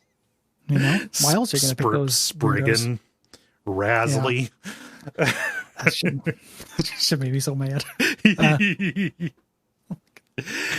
Oh man, I'll pick up here with Trent, who says via contact, replaying Chrono Trigger a few years ago helped me to break out of the too good to use mindset that plagues many gamers. I forced myself to keep my cursor away from the attack command and liberally used magic, techs, and items. I ended up having a blast breezing through most encounters and chugging elixirs on a whim. Who would have guessed that the game was designed for players to actually use all these fun options? I now try to bring this approach to all games, and it made me wonder if the basic attack command is a vestigial aspect of most JRPGs. Would these games be better if they were designed without it in mind? Maybe if it only showed up when all the other options were exhausted, like the struggle move in Pokemon. Like in general, like I think that attack is the most boring thing you can do. Yep. In an RPG, and that stands for all RPGs. You know, like in D&D it's boring, and later editions of D&D started adding more feats and things like that, and moves, so even fighters could do things more exciting than just attack. Yeah. So yeah, in general, I think that it's pretty crappy. I think that with me, like that's how I played Chrono Trigger as well, and that's how I play most games now. Is I use the stuff it gives me. Yeah. The thing with me with like a lot of JRPGs that is part of like key to my criticism of them is that it doesn't demand that. Yes. Like it is more fun just to use text than just use the attack key, but the level of rigor is generally so low that you don't have to. You know, like, and like you can argue like, oh, if you do use it all the time, then you enter into this economy of like magic points and stuff. But the economy is never very fun. Like it's just how much money did you spend stocking up? Yeah. You know, before you go in the dungeon. I don't think that's a particularly interesting strategic decision. So like 100% is that the more fun way to use it. And I would love it if, you know, just give everybody a job system where everybody has a unique attack. Nobody can just fight. You know, that would be great. Yeah. But it would only kind of cure half the problem for me, personally. Yeah. And there's the art, like in Chris Kohler had the article. It's like, whatever happened to fight magic item? Like, I want more RPGs with just fight magic item. I'm like, why? Chris, what is wrong with you? I like you and respect you, Chris. Yeah, you're a nice guy, like in person and on shows. You've done a lot of cool stuff for the industry, but what the fuck, dude? Like, that is an insane person's opinion. Like, yeah, yeah. No, agreed. I didn't see that. I probably would have spit my beverage. It was a Kotaku thing, and it's weird because like Kotaku will get all the shit where they'll be like, "Hey man, this thing looks like shit. It's a bummer," and people are like, "Oh, gamers win." I know that they don't deserve shit for that. They deserve shit for this fight magic item thing. Just that's I like the website that's like, what if The Sims fucked and was like that for 3 years straight. Like their worst take is about JRPGs. Oh man. Yeah. Moving on to Douglas. Douglas says via contact, bring 2 messages on the game to keep the topics separate. At some point, you two talked about video game merch in the past, and I wanted to share my favorite piece. It's a Mountains Are Nice travel mug. I've not listened to the pod yet, but I hope you remember this gem that a koala or gnu says on Denodoro Mountains from the original translation. When I was a kid playing this game and its contemporaries, I used to sit and marvel at the beautiful pixel art mountain landscapes that were there. At some point, well after you have a need to go to the Denodoro Mountains, a gnu is staring over the mountainscape and says, "Mountains are nice." And something clicked in my 11-year-old brain. I had found a little secret, and that secret also loved these scenes. 20 years later, I still remembered it and tried to Google it, and it seems like someone else had as well. I found an actual hand-painted still of this scene on Redbubble, and it was even called Mountains Are Nice, instead of the cleaned-up translation that came in all the subsequent renditions of the game. It blew my mind, and I bought a bunch of items with this emblazoned on it, but only the travel mug remains today. Back when we were in offices, I took it to all my work meetings, even ones with my company's president and other so-called important people, and loved that no one knew that I was probably displaying video game merch in a stuffy corporate meeting. To them, I just liked colorful mugs. I sometimes wonder if anyone noticed the new on there and what they thought, if anyone else. Anyway, mountains are nice. Keep up the amazing work, fellas. Yeah. Mountains are nice. I agree with that new. You're lucky that they didn't fire you for bringing a picture of a new in there with how upsetting those things are. Ugh. Yeah, just get that thing out of here. Get Funzo. I didn't really put the Funzo thing together, but they do look like Funzo. They do look like Funzo. Yeah. Yeah, that is a nice that sounds like a nice mug. Yeah. I wonder if they still make that, but those print on demand sites are always so flighty. No. Yeah. Holland writes via contact saying, I wanted to open my response to the Chrono Trigger episode with 2 questions. First, who do you think you are? And second, what gives you the right? In all seriousness, though, I'm overjoyed that you guys are finally tackling Chrono Trigger. It's interesting to see over the years how it has swung in the public eye between Emperor's New Clothes-ass mediocrity and timeless classic. It's personally my favorite game of all time, but it's definitely not perfect. It suffers a lot of that era's negative RPG tropes. To me, what makes it stand out is its sheer scope. You got the biggest guns of the two biggest RPG studios to get together and say, how much shit can we cram into this game? Nowadays, many people would consider that feature bloat, but back when a lot of people maybe got 1 or 2 games a year, it was a gift that kept on giving. Here's a racing game. Like it? You can replay it as much as you want. Here's a battle arena. Like it? Go nuts, Chief. It was the only RPG that I owned during the span of the SNES's life cycle, and it made me feel like I didn't need any others. I can't name a single other game that ever made me feel that way about a genre. Yeah. Yeah, this was, I feel like a lot of Chrono Trigger stuff, like I'm in the pocket for Final Fantasy VI the same way. Yeah. Which also had like a lot of like little mini activities and stuff. And then obviously Final Fantasy VII. Yeah, I was going to say 7 was this for me. Yeah. And 7s are more fun to me. Like I can't really imagine liking the racing game in Chrono Trigger. I'm not saying that to call out Holland. Right. But the snowboarding game in Final Fantasy VII like actually holds up pretty well. Yeah. That's a pretty legit fun arcade snowboarding game. Yeah. But I recognize this as a trailblazer in the throw it in. Yes. JRPG mindset.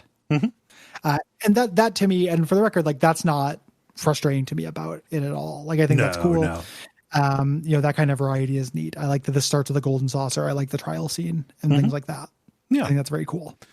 But you didn't answer the questions. Who are you and what gives you the right? Yeah.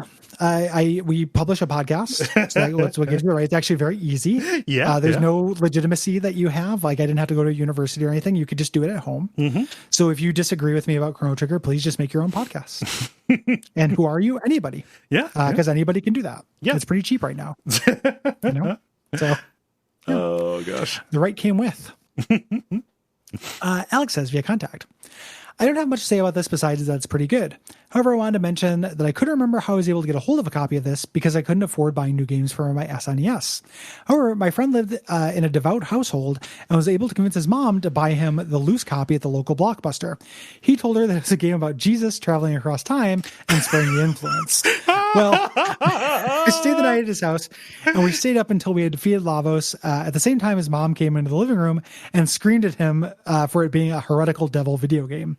I was a scumbag and said I would dispose of the filth, and she sent me on my way, cartridge in bag. Mom, Bart's swearing. Yeah, Bart smoking. Yeah, very, very cute. Man, is it horrible when parents do shit like that. I know that right? We probably get a lot of reputation for, being anti-religious and stuff, but like, come on. Yeah. How lame. Yeah. This is just like, I don't know. You're like, you're giving it more power by imbuing it by forbidding it. I don't know. What is it with you kids and my forbidden closet of mystery, I cannot think of like a JRPG outside of explicit weird Knights of Zendar porn ones that a kid couldn't handle. Yep. Like a kid could play Xenogears. Like they might not get all the, the Christ Gnosticism shit, but they'd be fine. Yeah. They won't be hurt by it. For as many JRPGs as end up being about killing God. It's like the most quaint, toothless genre. Like it is so like in general, especially this era, they're so cartoony and goofy. It's full of stuff that people on TV tropes are like, oh man, when Kefka laughs, 1000% pure octane nightmare fuel. Yeah. Like it is he's rounding a clown. Errors. Yeah. Like he's a pixelated clown. He's a clown who's, twice as tall as he is wide. He's a total tuna can. Like he's not, it is not 100% pure nightmare fuel. Like I'm very proud of your imagination for like rounding that up, but come on, but also come on now. like I could see like maybe a particularly like a religious parent not wanting a kid to play like a Persona game because like that gets into like adults are pieces of shit, but like that's the theme of at least 4 and 5 specific, especially 5, but just real funny. That is a very funny story. I like that. Super cute. Patches writes in via contact saying, I wanted to share that while I used to be someone who replayed the game yearly, I fell off of it after the DS remake.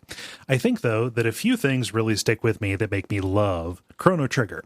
The memory of playing Johnny's Race at 6:30 a.m. before my parents woke up sticks with me to this day. The Mode 7 flex and non-standard gameplay really made the game feel so different and fresh. At that moment, I couldn't imagine what else the game would have in store for me. When Chrono Trigger married its amazing soundtrack to cool story moments, the game burned itself into my memory, and it's those memories that make the game stand out to me in my mind. Subsequent JRPGs are more fun in the hands, but aesthetically, Chrono Trigger remains a strong touchstone for me. And it does have a lot of really great little grace notes. Yeah. I definitely think that this is a big part of why it also is embedded in the memory of the internet. Yeah. I would be surprised to have somebody go to bat for the Johnny Race mechanically in these days, but I can also understand as a kid, just seeing the Mode 7 and not thinking about it critically, like not really considering whether it's a fun racing game, just being like, holy shit, they did a racing game. Yeah. And that memory just being really strong. It's so weird because like this is especially late in the SNES kind of era. So like Mode 7 wasn't necessarily a huge thing, but again, like it's still, it still had like cachet. It still landed You know, like it is objectively a worse way to pilot the airship and run a chocobo in Final Fantasy VI, but like it does lend a weird unearned sense of grandiosity to it. Yeah, it's stunty in a way that like is pure novelty. Yes, you know, in a way that I appreciate. Ilya says via contact, having basically never played a JRPG before, I picked up Chrono Trigger after hearing you guys were covering it for the show and ambiently being aware of its reputation as one of the best RPGs of all time. Although isn't as mechanically or thematically complex and rewarding as some of the WRPGs I've grown up with, I still had a pretty good time with it. I was particularly surprised by how affecting it was. Although painted in broad strokes, many of the characters you can recruit into your party have backstories streaked with melancholy and regret. I'm thinking particularly of Marl and Luca's painful family experiences, Robo being rejected by his community, and Frog's lack of self-confidence. Resolving their inner conflicts require acts of kindness and encouragement that are very touching. I wasn't expecting that from what I took to be a more streamlined version of the RPGs I'm used to. Is this what makes Chrono Trigger stand out from its JRPG peers? Or are there other games in the genre that create a similar emotional impact with their cast of characters? I mean, we make the comparison a lot, but it's like right there. I think Final Fantasy VI reaches higher highs with these for like more specific and starkly drawn, more I think more detailed kind of dramatic story beats, you know, like just, and it doesn't do it for all the characters, right? Like Chrono Trigger has a very small cast, you know, and that's kind of part of why it you know, it's a greater proportion. Yeah. Like I don't think there's anything in Chrono Trigger that is as good as the opening of the World of Ruin. Yeah. Like the implied year of Cella's like caring for this, you know, her old man, feeding him poisoned fish on accident. Yeah. Like, and then killing herself. Like, I think that's about as, you know, for pathos in the 16-bit era, I don't think it gets better than that. Right. Whereas like when Robo was getting rejected by his robot things, I was laughing. Like it's a little too cartoony and silly for me to have that real weight to it. Yeah. No. Yeah, like so, 6 is a weird case because like the early bits of it feel very, I don't know, they feel pretty stock standard. You've got you know, the brothers, you know, one of which is a reluctant king, like the fact that it all came down to a coin flip. You have Cells and Terra and them, you know, trying to reconcile being used as weapons of war by the by the Empire. But like when you get into the World of Ruin, it's not just Cells and Sid and all of that. Like a lot of the characters end up needing to like redefine their purpose in the world as the world changed out from under them. So like Locke's story, you know, of like trying to, you know, reconcile what happened to, I think, what was it, his wife who died in the past? It was his girlfriend. Yeah, it was his girlfriend. Like Terra becoming the you know, the mother for that so much. Yeah, like just that's such a good little, like even the basic version, the before the World of Ruin stuff you described is more complicated and rich in detail. Yeah. Than the stuff in Chrono Trigger to me. Like two brothers who both didn't want to be king. They decided on a coin flip, and one is like running away from responsibility, and the other one is like having to lean into it. Is more complicated than, and I'll take Frog, my favorite NPC in Chrono Trigger. So just to show you, like I'm picking my favorite. Like I love Frog. I think Frog's very cool, but he just lacks self-confidence. He lacked it. Then he got turned into a frog because of it. And then he gets it back because you get him a badge and a sword. Yes. Like that has like a very, like a huge amount of simplicity to it. So I think that they, if you're looking for that kind of pathos, like it's certainly available. It is. Like you can, to answer the question, I just think that it's available in a more crunchy, like complicated way than this. You know, while still being like melodrama, like it's easier for Final Fantasy because that's the voice that they've honed, you know? Yeah. It is. Very much so. Yeah. Let's see here. Zane writes via contact saying, when I introduced hold up real quick. Okay. Did you know that Jay Tholen is making a Zane shooter? He is. I have seen a few screenshots of that. Yeah. God, I love that. Zane rocks. Like, that's such a good idea. I'm so happy about that. Yep. Anywho. Yeah. That's so cool. I've been following, I mean, Jay is a pro Twitter follow in general, but yeah, good stuff, man. Hypnospace Outlaw rules. God, that game is incredibly good. Anyway, not the Zane from Hypnospace Outlaw, but Zane, the person who writes into our show from time to time, says via contact, when I introduced Chrono Trigger to my wife as an adult, it made me look at it with new eyes to accompany my caked-in memories. And as she waited to see the results of Chrono's trial, I realized just how much this game lies to you. The majority of the game is linear, but it's never seems that way the first time through. The way that it yanks you through time with last-minute rescues and twists. The bosses feel tough, but really they're just long, with plenty of downtime to heal. You feel heroic, but your actions don't have much consequence. You're jailed either way. Magus would be gone by 1000 AD either way. The future refuses to change. The game hides how closely it cleaves to the generic JRPG formula, right up until it murders it. Chrono dies, and the game breaks wide open. Your quests have actual effects on the world, and you can pursue them in any order. You need to prepare for bosses to specialize character roles, and in a final deconstruction of how the genre operated up to that point, you can keep playing after you win. In New Game Plus, you can breeze through the linear bits and get an array of endings based on when you fight Lavos. I think this combination of linearity and openness is one reason the game found such wide appeal. The use of gameplay elements to reinforce this narrative structure is one reason it is still so highly regarded. Lavos screech noise. Yeah. I'm not certain exactly like what gameplay elements. That means other than like the linearity in the first kind of part of it. It's weird. Other than killing Chrono, I don't like the open-ended quest part of it after that part. I think is lame. I think you're just like, you just get a list of things the guy tells you can go do if you want to get more power for the end boss. Yeah.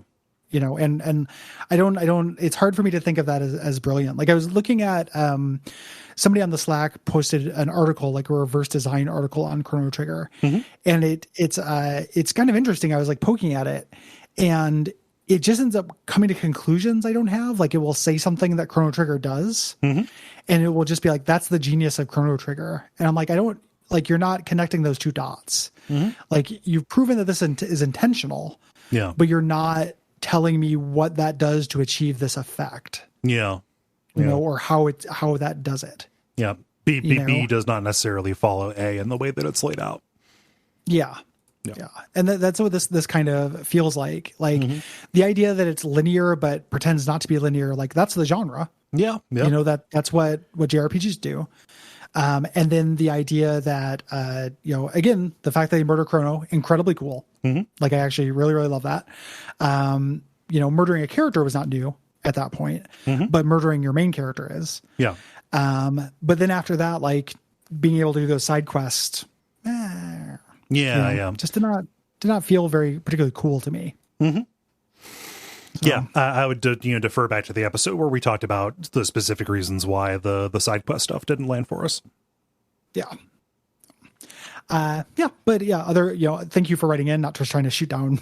It's interesting the way that like things that are pluses to people, like the fact that it's actually nonlinear or actually extremely linear, even though it teases towards nonlinearity, can be seen as a virtue when, you know, it can also be seen as like a pretty big detriment. You know, it didn't feel like a clever trick to me. Allison says via contact, the year is 1995, only 13 years old, and having just finished my first JRPG, Final Fantasy VI, I soon found myself following the magazine coverage for Square's upcoming title, Chrono Trigger. I cannot remember ever anticipating a game release quite that much. Finally, the time came when I was able to rent the game from my local video store, and I was blown away. The graphics were, and still are, a perfect example of beautiful 16-bit pixel art. The music was, and still is, the best game soundtrack I'd ever heard. The gameplay, while admittedly simple, was just right for 13-year-old me. As far as the story goes, I've always been a sucker for time travel stories and was absolutely on board for every twist and turn that this one offered. I ended up renting the game several times, and eventually when my video store closed down, I bought the only copy of the game I'd ever played for $5. What a steal.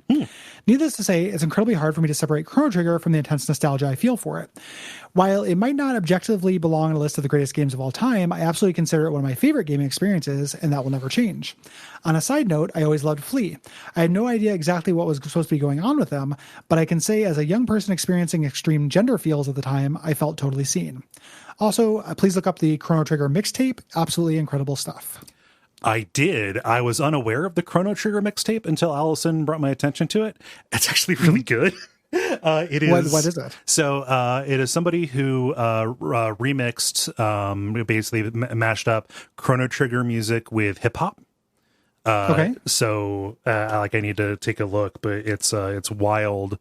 What they end up doing, like just like here's 50 Cent plus the overworld theme, and it actually like it works musically. All of this, it's like 45 minutes. I kind of like jumped around in it. You can just do a search. It's on YouTube, and yeah, it works when you do not expect that it should work. No, that sounds absolutely miserable to me, and there's no judgment. Yeah, that's like the idea of just mixing a bunch of video game music with hip hop sounds horrible to me. Yeah. I can't do it. Yeah, so I would never take it away from anybody. But yeah, big I'm good on that one. Yeah, we've hit something here, just like the distinction between like maybe not greatest of all time but favorite. Like it's important to remember that there is a difference of that. Greatest of all time always changes, whereas favorite is a part of your story and the way that you can consumed it. There's better stuff that's released after Chrono Trigger that has changed and recontextualizes it. There's supposed to be churn, up there at the top of that list. But for each individual person, it makes perfect sense why it would loom large for anybody who experienced it at the right time, again, which is between the ages of 12 and 15. Well, the other thing too is like one of the things that doing the show has taught me is that favorite will also change for me. Yes. Yeah. Other people like this is not a qualitative thing. There's no bragging at all in this. For me, it is important for something to stand up. Like I want to enjoy it on new levels when I revisit it. I don't want to just feel like, warm, fuzzy blanket. Yeah. Like, if that makes sense. Like, my favorite things we've done for the show are things I liked. And then when I played them again for the show, they were better. That's the feeling I'm chasing. Yeah. I don't want it to be a thing where I play it again and like I'm noticing things that I don't like now that I didn't mind then. That's a really bad feeling to me. But like every time I've revisited Resident Evil 4, for example, like I've been like, oh, this slaps. And I'm appreciating it on a level that was different than when I played it when I was younger. Yeah, it's appreciated in value. Yeah, like that is what I want out of things that are my favorite. I want it to be my favorite now and my favorite then, not just one or the other. So, but again, that's totally personal. Like it's not like I'm not making any kind of qualitative thing. Like it is fine. Your favorite is totally personal. Yeah, and the way that you come across that is all good, kind of no matter what. Yeah. Finishing out here with Ian on the Chrono Trigger stuff. Ian says, although Chrono Trigger didn't hold up as much as I thought it would in a recent playthrough, will always be the game responsible for my favorite Christmas memory growing up. After totally being drawn into RPGs by Final Fantasy VI, my hype for Chrono Trigger was off the charts. And held the #1 spot on my 1995 Christmas wish list. So when the big day came and my mom pulled out a box much too large to be a video game, I was a little disappointed, but curious to see what was inside. After tearing open the gift, what stood in front of me was not the best RPG of all time, but Hero Quest, the board game, a gift I had received years ago.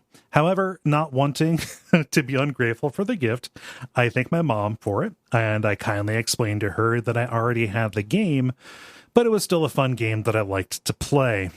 As the disappointment of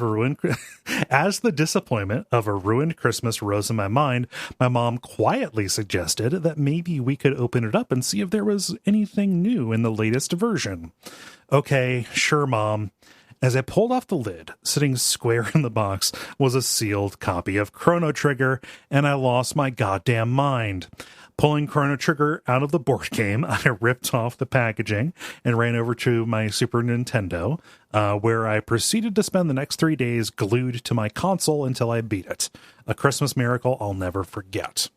Having replayed the game recently, I felt like its biggest issue was with how little the time travel mattered to the story. Other than the amazing courtroom scene, the time travel was nothing more than window dressing.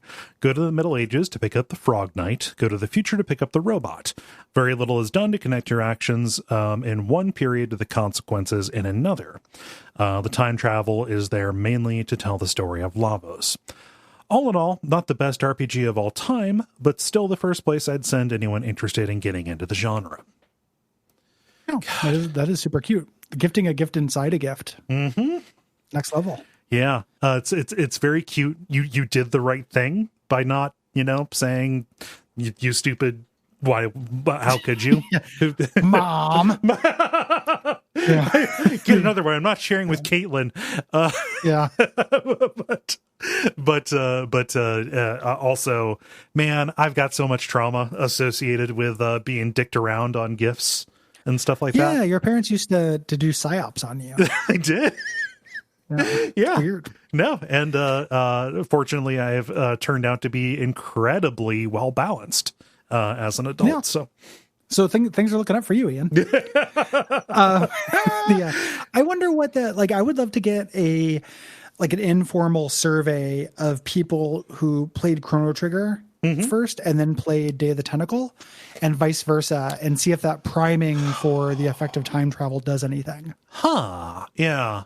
Because they're both games ostensibly about time travel, but only one of them's really about time travel. Yeah, in its mechanics. Yeah, that actually uses it as as a precise logic.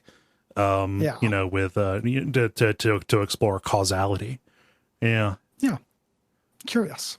Yeah. Thanks everybody. Before we get into Paradise Killer responses, we're gonna remind you of September's games and announce October's. That's because Paradise Killer is new and has spoilers. So if you want to hear those or don't want to hear those, beware.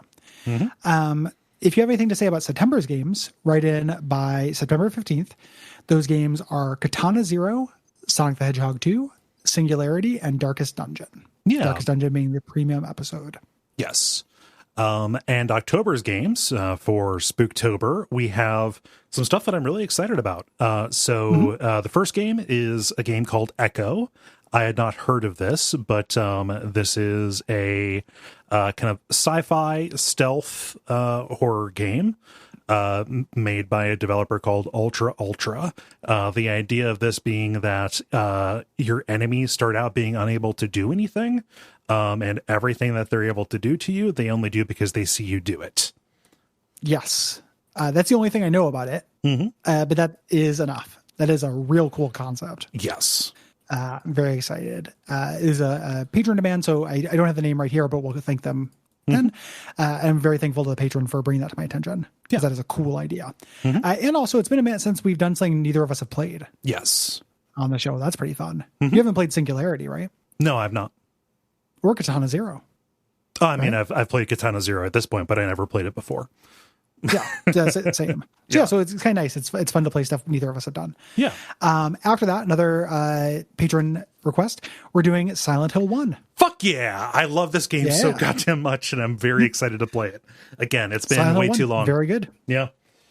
I played it for the first time all the way through before we did Silent Hill 3. And it was good then.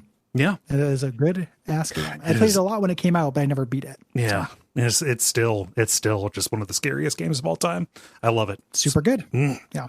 It's no Silent Hill 2, but very few things are. Yes. But very, very good game. And then previous, we also already spoiled this, but Resident Evil 8, aka Resident Evil Village, is going to be our premium for that. Yep.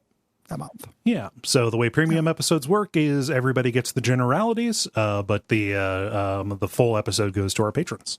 So go to patreon.com/Duckfeed.tv to get access to not just Resident Evil, not just Darkest Dungeon, but all of our previous premium episodes. Yeah. Chrono Trigger. Yeah. Just it. We're now is your last chance to pop off. I'll get us started here with Paradise Killer. Mateus says via contact, I'm ashamed to admit that it took me about halfway through the game until I thought to myself, wait a minute, am I playing a visual novel? I agree with a lot of the complaints that Gary had. However, I still enjoyed my experience. The general vibe, cool music, colors, and a bunch of characters named after forgotten Billboard 100 top songs of 1989 completely sucked me in. Yet despite my general enjoyment, I cannot honestly recommend this game to anybody, and I'll never mention it when talking to my friends about what did we play as of late. It would be too much to unpack. On that note, do you guys have something, a game or other work of art, that you personally enjoy but cannot recommend it with a clear conscience? The perennial example for that is Pathologic. But also, like, I don't know. I like the Zero Time, the Zero Escape series, but like, I don't know, I'm not going to hit somebody with that. Say like, hey, it's a must play. You know, I think that's something they would have to like find their way into one of the antecedents, kind of naturally, and say, oh, if you like this, check this out on this particular forum. Same thing with like Danganronpa and anything else that's kind of in this space. You know. Yeah, the Japanese adventure games that deal with courts and wikis. I feel like this with a lot of horror movies. You know, like I adore Hereditary, but like that's a queasy watch. Mm-hmm. You know, like not just and like or even non-horror things. Like, you know, I talk about all the time. One of my favorite like miniseries of movies is Chernobyl. It's so gut wrenching and just horrible. Mm-hmm. You know, and there are parallels. Yep. With everything going on now, like you have to be in a pretty good mind stace or spate are the two things I said. Trying to do space and state, a mind space or mind state to kind of weather that. Yeah. No, it is harrowing. Yeah. Yep. But I like harrowing. So not everybody likes harrowing. So generally harrowing media. Yeah. Eric writes via context saying, Paradise Killer had me solving twin mysteries, the one in game and the one in which I crack the case of why is this so good to me? Because this is an annoying product. It's mosquito infested. Every cool and fun moment happens while you're also slapping off little bloodsuckers. I love calling something mosquito infested. I'm going to steal the hell out of that. That is really good. Continuing. It is good. Surprisingly, considering how different their storytelling approaches are, it reminded me a lot of Outer Wilds. I also like that game, but when people talk about either title, their enthusiasm seems to wallpaper over the many frustrating elements. So here's the conclusion that I came to. It's not because of the intriguing way the story unfolded, the vaporwave influence aesthetic, the city pop soundtrack, or my soft spot for the earnestly Tumblr-ass character designs, though I do enjoy all of those things. The real reason is simple. I'm a pervert who likes first-person platforming. All that other stuff is just trappings for me to double jump, air dash, and fall hundreds of feet without worrying about a lick of fall damage. Somehow, I've become so deranged that the jump physics here actually feel good to me. So lock me up, throw away the key, give me $5 so I can buy a Mirror's Edge Catalyst. Maybe this sicko will be the first person to ever like that game. This is a good response. That's a good response. I liked Mirror's Edge. Oh, like I like first person Mirror's Edge Catalyst specifically. Oh, I don't know that one. Yeah, but like, you know, it's not the first person platforming I think is inherently always bad. Like that game did good stuff with it. You know, but yeah, that ends up making sense. And I am also going to steal Mosquito Infested. Yeah. You know? And you know, the previous one and then this pattern too. Like, I think it's nice that like the state of the discussion around this has just kind of come down to like, oh yeah, the circles don't overlap. The reasons that I like this are, you know, the reasons that you hate it, and vice versa, and we just have to be fine with that. Yeah, I'm never trying to convince anybody. Just you know, again, who am I and where do I get off? Well, a person who has a podcast, and you can be that as well. Yeah, if you want. You know. Alex says via contact. Long time, first time here. Before I start with my response on the game, I just wanted to say this has to be one of the best episodes that you guys have done, especially with the conversation about Doom Jazz. I'll now be using this as the episode I show friends going forward to weed out the real ones, because I don't actually recommend anyone play this game in a post-2020 world, and your commentary was stellar. I thought Paradise Killer was tight as hell before it came I-eyed as hell. I thought the exploration was fun. I think it's because I'm more musically motivated than I once thought. However, I didn't find a foot bath for about 3 hours. I was playing it the day it came out. And it pissed me off so much that I ended up just tapping through nearly all of the dialogue, and then was really pretty disappointed when I got to the trial and realized that I didn't really miss anything, since you're just given everything on a silver platter. However, I still ended up collecting most, if not all, of the Gamer Treat blood crystals, and I might even do it again in like 5 years because that world is so pretty. I ain't ashamed of who I am. Nor should you be. Nor should you be. Yeah. No. Thank you for the compliments on the episode. I have been happy with the response that it has gotten. Yeah, good. I also think so. Good episode. Yeah. I don't have anything else to add on that. everybody, if you are going to venture into that, look up a list of the footpaths. For God's sakes, 3 hours is way too much time to spend without double jump. Footpaths and all of the cipher things. Just do all the collectible things first and then play the game. Yes. I think. Yeah. Andrew writes via contact saying, to me, the biggest problem with Paradise Killer was it immediately, frequently, and explicitly presented its theme of truth versus fact, but in the end, it did almost nothing with that distinction. I admired how throughout the game I'd confront characters with damning evidence against them, and even when the denials were laughably implausible, they kept insisting, nope, that wasn't me. I thought the game would continue to lean into that uncertainty, so I was in disbelief after each trial when the accused party confessed to their crimes and enthusiastically identified their accomplices. It would have been so much better if before executing my best friend, she continued to insist on her innocence. If that happened, maybe I would have spent more time contemplating later whether I made the right choice and how certain I should have been about my judgment to mete out that punishment. On the bright side, Paradise Killer made me appreciate the best trials from games like Danganronpa and Phoenix Wright even more. One of my favorite feelings in Danganronpa is finding an inscrutable piece of evidence and suddenly text pops up saying that the trial is starting. And I think, holy shit, I don't know anything yet. Then throughout the course of the proceedings, the truth, or are they the facts, are revealed, and the evidence is recontextualized to allow the player to come to a conclusion that wasn't possible at the beginning. Prior to the Paradise Killer trial, I had a pretty good grasp of who was guilty of what, so I assumed the twist would be the choices presented within the trial. Would I be able to shoot the judge? Could I cancel the next Paradise? No, I can't. Technically, I could have accused the wrong people of the wrong crimes, but most of the culprits were assholes or already dead, so those didn't feel like satisfying choices either, with the possible exception of being whether to implicate Lydia and Sam. I thought about that for a minute or two. Then I remembered how many blood crystals they charged. They charged me for rides and drinks, and I shot them. That said, I enjoyed my time with the game at an 8 out of 10. The one of the things is you don't even have the freedom to accuse people. No, the judge will override it. Yeah. Yeah, the judge will override it to the obvious choice. Henry, yeah. It's Henry in like 9 times out of 10. So it doesn't even have that. Like, yeah it is the trial of that game is one of my least satisfying gaming moments in like the last many years, actually. Yeah. Like I hated that so much. And it's so, again, like, I mean, just to echo it, like, God, is it constantly saying, like, truth is not fact is something that pops up as a bark when you transition screens and stuff. It's baked into the game, but just has nothing to do with the story or themes. Here's a little hint. Do not remind me of that. Do not remind me of that cool and true idea if you're not going to support it with anything other than the reminder in the bark. It's like I was looking at it to see what things I had missed. And it is literally just, I don't know if Murder Kid or Demon, if Demon killed a few people before he got killed. Yeah. That is the literal only ambiguity in the story. You know, it's just wild. Yeah. To me. False bill of goods. Fenreliania says via contact, the intended audience for this is a completionist who will want to get everything on the island.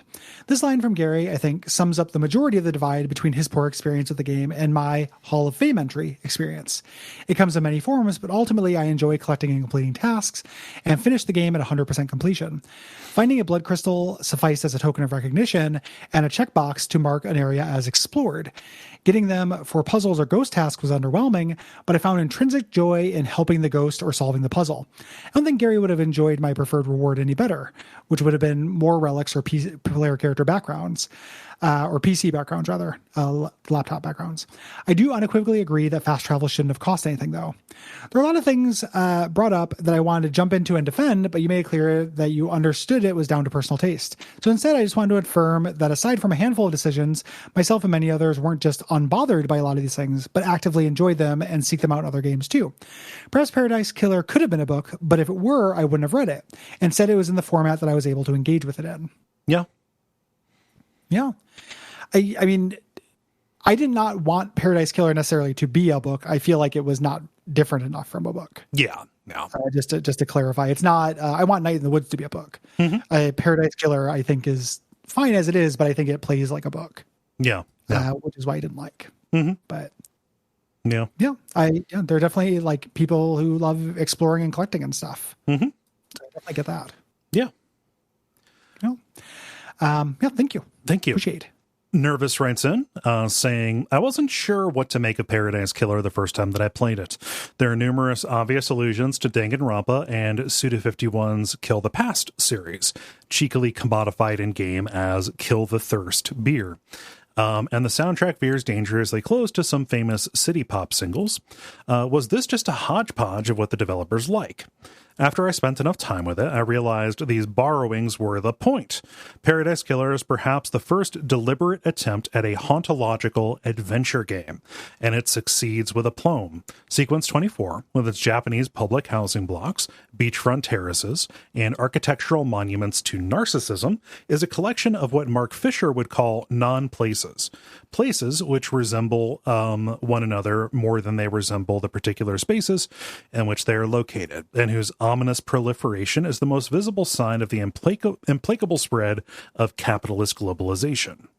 Vaporwave maintains a unique duality of simultaneously being a celebration of a mythical yuppie 80s and a stark critique of capitalism's continued failures.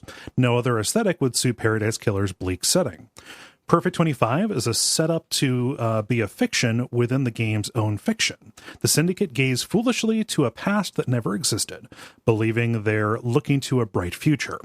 Paradise's late capitalism summer vacation has failed 24 times, and with Perfect 25, it's set to continue brutally and unabated. Always somebody else's fault, no lessons learned.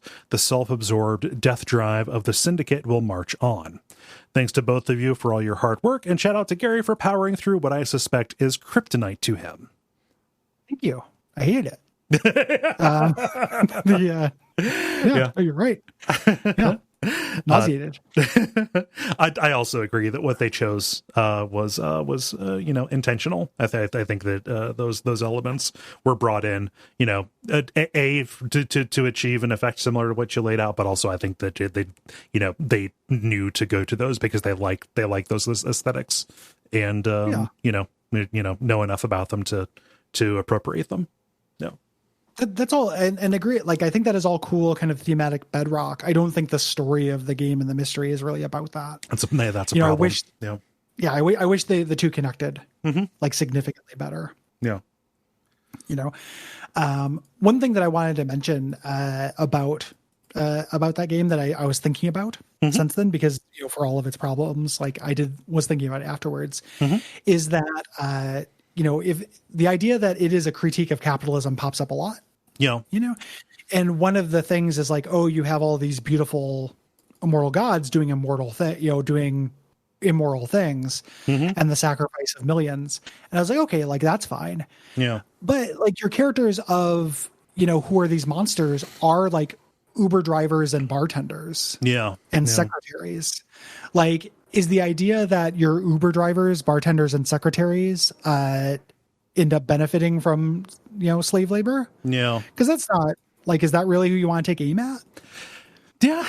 That sucks, right? Like, I don't understand how that really fits into a grander kind of capitalist critique of this. I think that it is called let's say a critique of capitalism. Because that's kind of the language that is that is out there, and people just kind of like intrinsically know what you mean if you say that.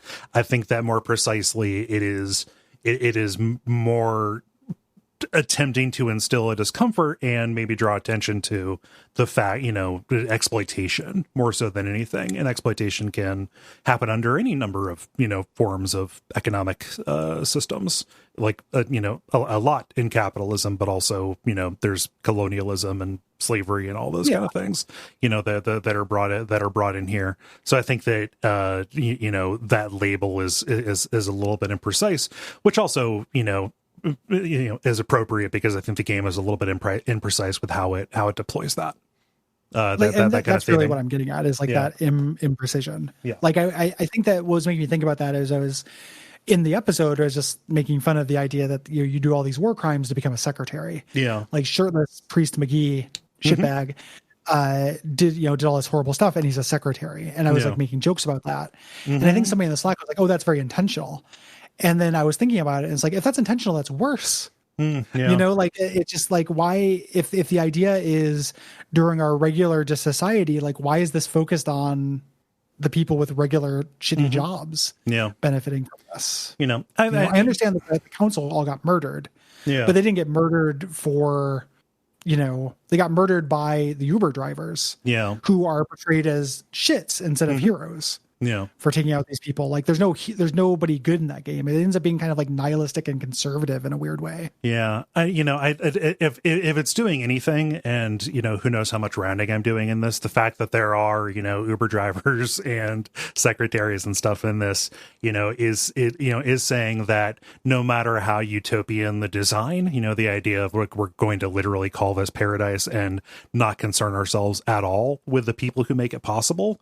Even with that perfect thing, the wrong people who are doing things for, wrong reasons will still replicate a hierarchy, and impose it upon themselves. So that is the hell that they have, created for themselves because of their drive for power, where, within it, and that goes along with, the fact that, again, these are these gods who are, self-selected off into this little hell, to make each other miserable on top of all this suffering that is happening, alongside it. But again, it's not necessarily connected to a lot of stuff other than just the general story. It makes it hard to map onto anything real world. Yes, I think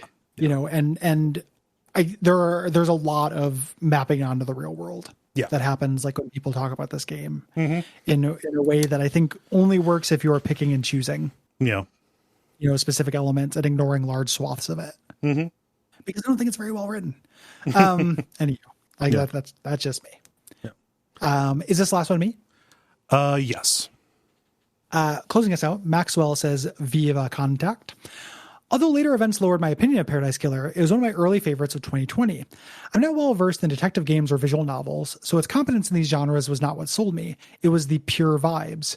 My experience with the detective aspects was much improved by barely using the Starlight at all. I didn't even realize the Starlight organized the evidence and did most of the detective work until just before the trial. So the investigation felt much more active and engaging to me. Listening to your thoughts did tarnish Paradise Killer for me somewhat.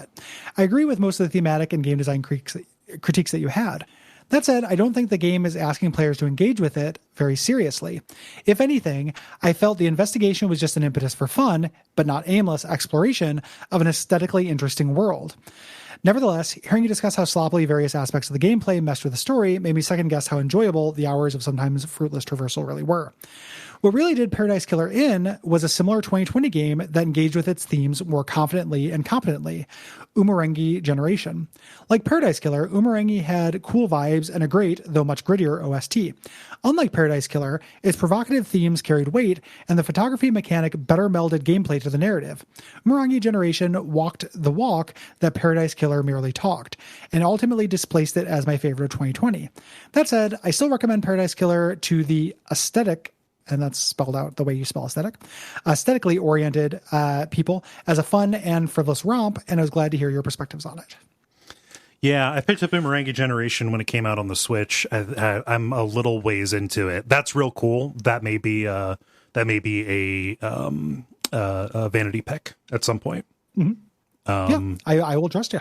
Yeah, it's also short, which helps. It's like a 5 or 6 hour game as opposed to the 18-hour game that this is. Yeah, for sure.